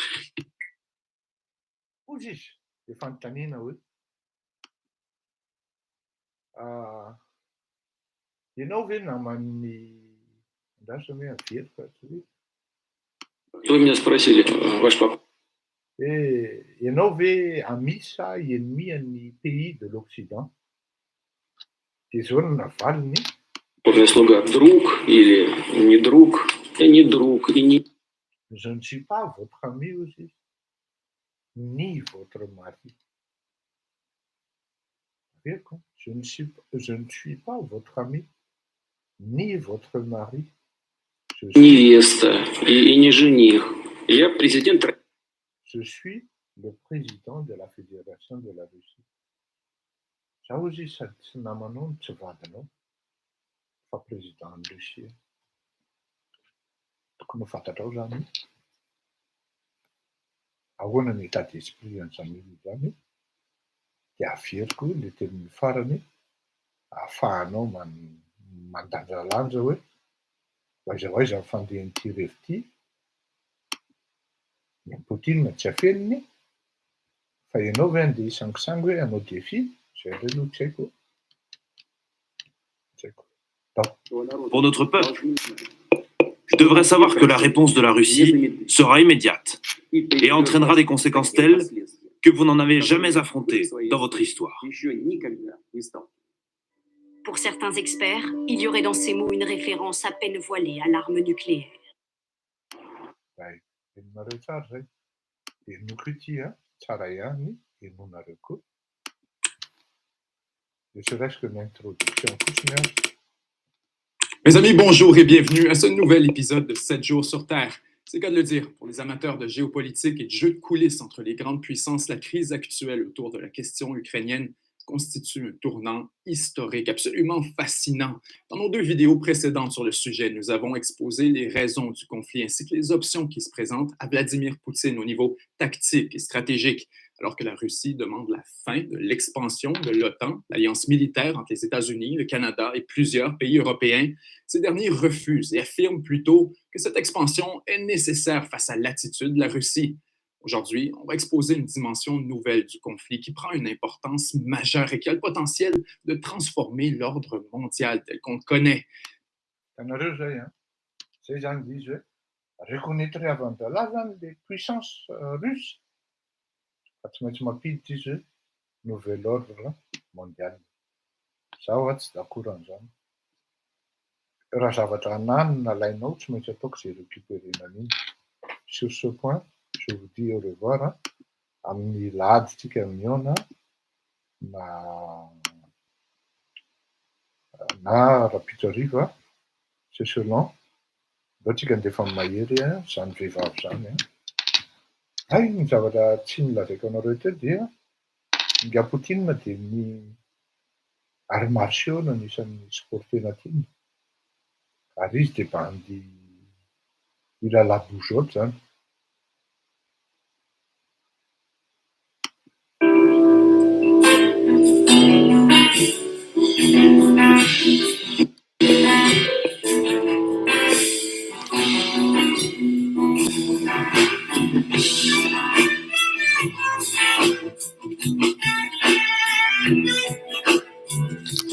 Zay ireo an'izay tsy malala dia iran'ny jeneraly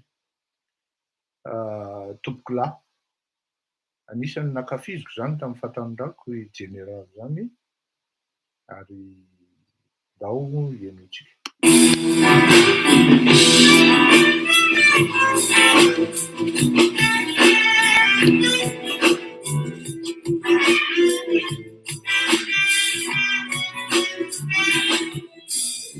Zany vehivavy zany nomeko ny atanorako voatondrova azy aho dia avy hatrany mietriketrika ny alalako.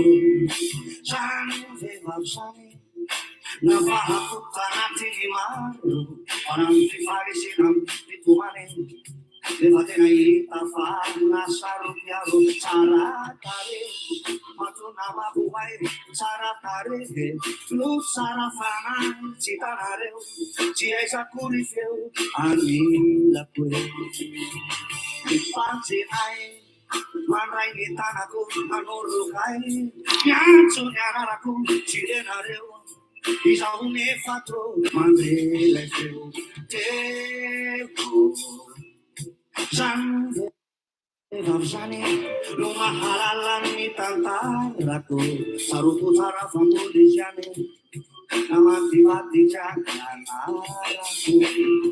Zany vehivavy zany anisany be fitiavana tsy anjely akory fa olona ihany rehefa tena hita fa tsy havana ao malaly zany ny fianakaviana matsapy zany reo namana tsy navaizy ane sady masitrano. Azafady anie hitany primadonna fandraindray ngamba zany hevitritsika menada zany ny zavatra tsy lazaina dia le expansion na le nouvelle occupation mondiale ataon'ny ireto club de l'OTAN reto fa raha maka position fotsiny pour leur ancrage stratégique ny rosianina dia tonga dia io tonga dia horakorahana zany ary miaraka mioraka ry zareo ary zay le tena maharatsy amin'izy satria mipetraka ny latéralité ao anatin'ilay zavatra ary zay zavatra zay c'est ce déséquilibre là qui rend furieux Poutine et d'autres pays qui préfèrent ne rien dire mais finalement ils sont pour la Russie. Grave be zay misy firenena tsy mahasamiteny satria mahantra izy kanefany rehefa mandinika an'ilay zavatra mitranga izy hoe efa ela koa zany ny rosianina miteny hoe tandremo sao manakaiky anay dia nahazo fin de non recevoir izy dia io ny zavatra mitranga. Ohatra antsika zany mangataka ny île Jeparse dia ohatra ny ampirivena fotsiny fa nous on n'a pas la puissance russe. Et donc mianahana fotsiny eo dia tsy mba mieritreritra akory le président antsika malagasy mba tena hiezaka hampiakatra zany Madagasikara zany ho tonga amin'ny tena hoe tena fiainganana zany. Ay ny zavatra adiniko koa prima dia zao i Poutine anie ka ukrainien zanaka ouvrier ukrainien Poutine jereo ny tantarany ah oui je vais vous dire c'est un fils d'ouvrier ukrainien Poutine ho an'izay tsy malala. Waouh, j'ai oublié d'envoyer ça, mais bon, pour la prochaine fois, je pourrais faire. Je vais chercher très rare. Non. Non. Bon, on appelle. Российской Федерации. You, yeah.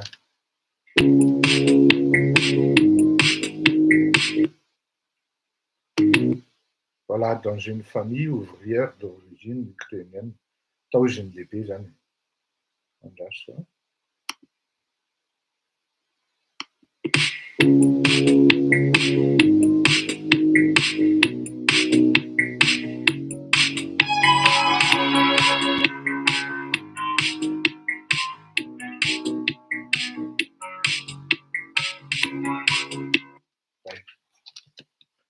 Okey, ndavara veloma daholo tompoko sambo tain'Andriamanitra aizy général teo. Mahery, ndao zany ndray.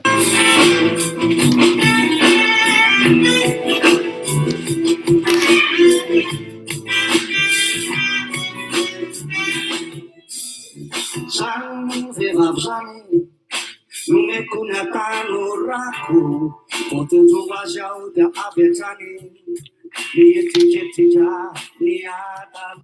Raha mba nahafa-po anareo ny zavatra nolazaiko teo reto koa dia mba fenozainy maromaro misaotra betsaka tompoko. Zany vehivavy zany navahako tanatiny maro ana ny fifarisina mitomany rehefa tena hita fa nasarom-piaro tsara tare matona mampovay tsara tare no tsara fanahy tsy tanareo tsy aisakory feo anilako mifatsinay mandray ny tanako manorokay miantso mianarako tsy renareo izaho nefatro mandelay feo teko. Zany vehivavy zany no mahalala ny tantarako saroko tsara famboly izy. Ialako tsiny indrindra raha ohatra hoe sanatria ary certainement tsy maintsy misy adiniko ny zavatra niteneniko teo ianareo mameno azy satria araky ny teniko teo hoe ity na ny genèse-ny io raha ça pourrait durer même jusqu'à hoe pendant 3 heures, 4 heures de temps satria les préparations an'izy jusqu'à tamina tongavana ohatran'izao dia farafahakeliny tany amin'ny 5 taona tany. Mahafantatrareo ve fa amin'izao fotoan'izao dia niditra tamin'le hazo mbola fidina indray Andriamatoa Poutine. Namandimadika nanarako zany vehivavy zany anisany be fitiavana tsy anjery akory fa olona ihany rehefa tena hita fa tiavana ao malaly zany. Azadino aho le zany misaotra betsaka. Pianakavina matsapy zany reo namana tsy nafahizany sady masitrano mitsotra be tsy hitanisa ro zay nampimy ao fa tsy tahisa ireo zay mitalao ka novonjeny na ny ankizy nareo rayamanjeny zany vehivavy zany namenamamy ho amin'ny sanany ahangatako amin'ny ray any ambony any vo andre tsara ny fianarany. Zany vehivavy zany iraiko ho fatsiarovana tsy sento etsony ao na etomany satria ny volo hoe fatorovana fanatarewe fa tsy natsakakory fatatrarewe fa tsy nikotitrony nefa naizany asa niemona tsy de mitoezeny any nakifoaty ifanoloranay sy ny atiaty zay ny fanaovanay tantaranay natonga ianao zay izy zay zay.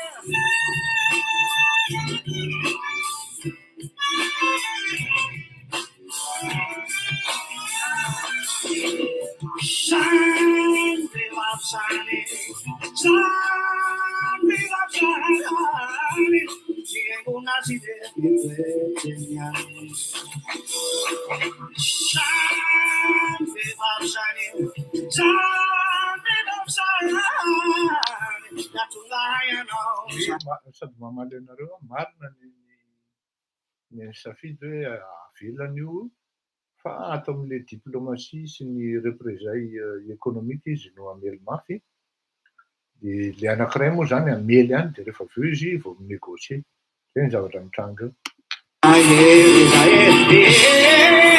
Ary ny zavatra mety hitranga eo ara dia zao satria L'Ukraine, le filoham-pirenenany tsy dia tena hoe stable hoe ahoana izy io. Donc be dia be ny mety hamadika, mety hisy coup d'état mihitsy ara any Ukraine ao ambadika io zavatra io. Satria betsaka ihany ny pro-russe zany a, na any anatin'ny pouvoir any ary zay le teneniko hoe le sapapitsokoliovana russe matanjaka be ary ny diplomatie rosiana sarotra vakiana. Possible mety hisy coup d'état mihitsy io, hoe na mitsoaka le filoham-pirenena ukrainiana dia raisy fotsiny le izy dia manaiky ny ukrainiana zany hoe ok ara fa ndao tsika hiresaka dia rehefa tonga izay zavatra io dia tsy hitan'ny OTAN intsony izay atao na ny reste du monde fa atao mivoatra ny embargo sisa ny mety handeha dia nefa moa marché non négligeable ihany koa zany Russie zany dia ny privé mety tsy dia anaiky an'izay embargo zay fa noho ny ataony any izy takany any Iran zao avao Dubai ny menga ny sambo tsotsotro reny dia mi-approvisionner any Iran malgré ny embargo mahazo any Iran non fa je sais pas s'ils n'ont pas de soucis vraiment majeurs. Les Iraniens vivent très bien.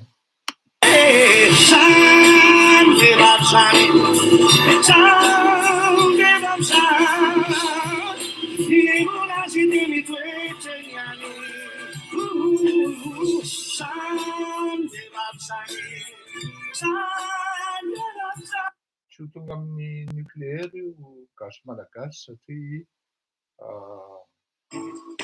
Diffusez votre ihany avis. zany hoe manana an'le nucléaire kanefa misy limite ny fampiasana an'io fa ny zavatra marina aloha dia Poutine tsy salasala ampiasa an'io raha ohatra hoe manimbatsemba anazy ianao dia eo no misy stop le izy hoe aleo ilamina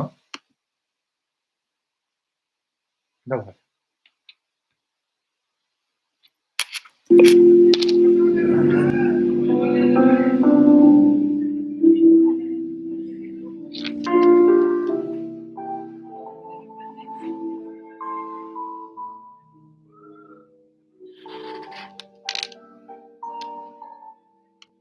Mahery dia mponina dia fia mila tsy miaraka hiran'ny Ramanatranoriza dia izay tsika efa noveloma kosa fa mba manomboka reraka tompoko mara-peona daholo sambotan'Andriamanitra tompoko. Mara-peona ny Polonina ny Inga Safidy, mara-peona ny Danemark Prima Donna, anareo izay any États-Unis mara-peona daholo tompoko samy tahian'Andriamanitra. Ny Russie tsy présent eo zao samy misy ao mba manondraka hoe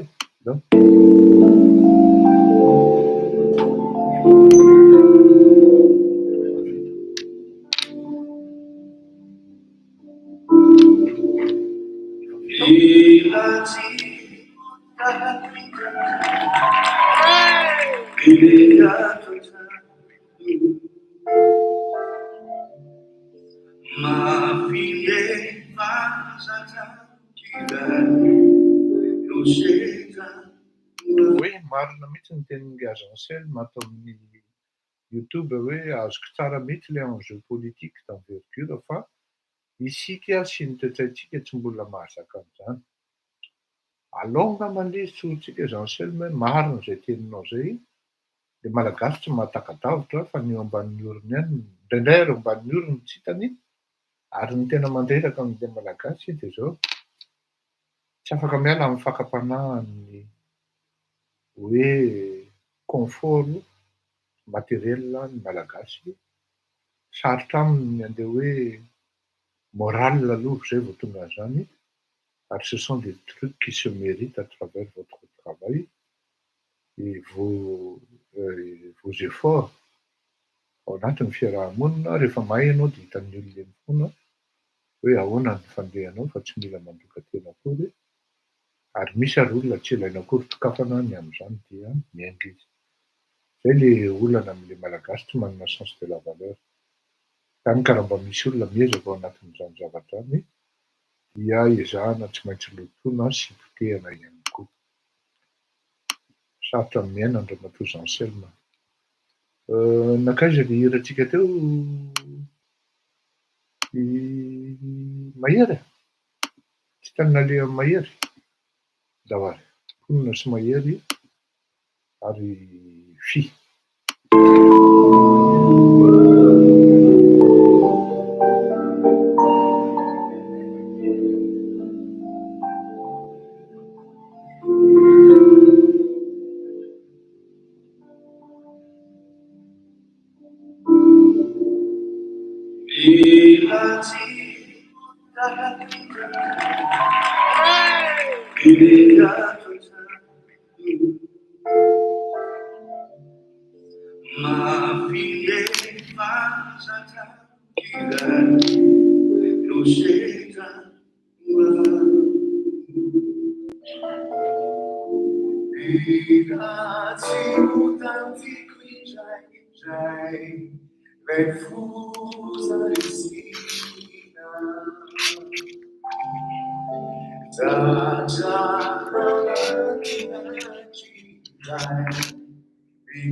Au lieu d'utiliser des outils de travail rigides, utilisez Monday.com pour créer la solution idéale pour votre équipe.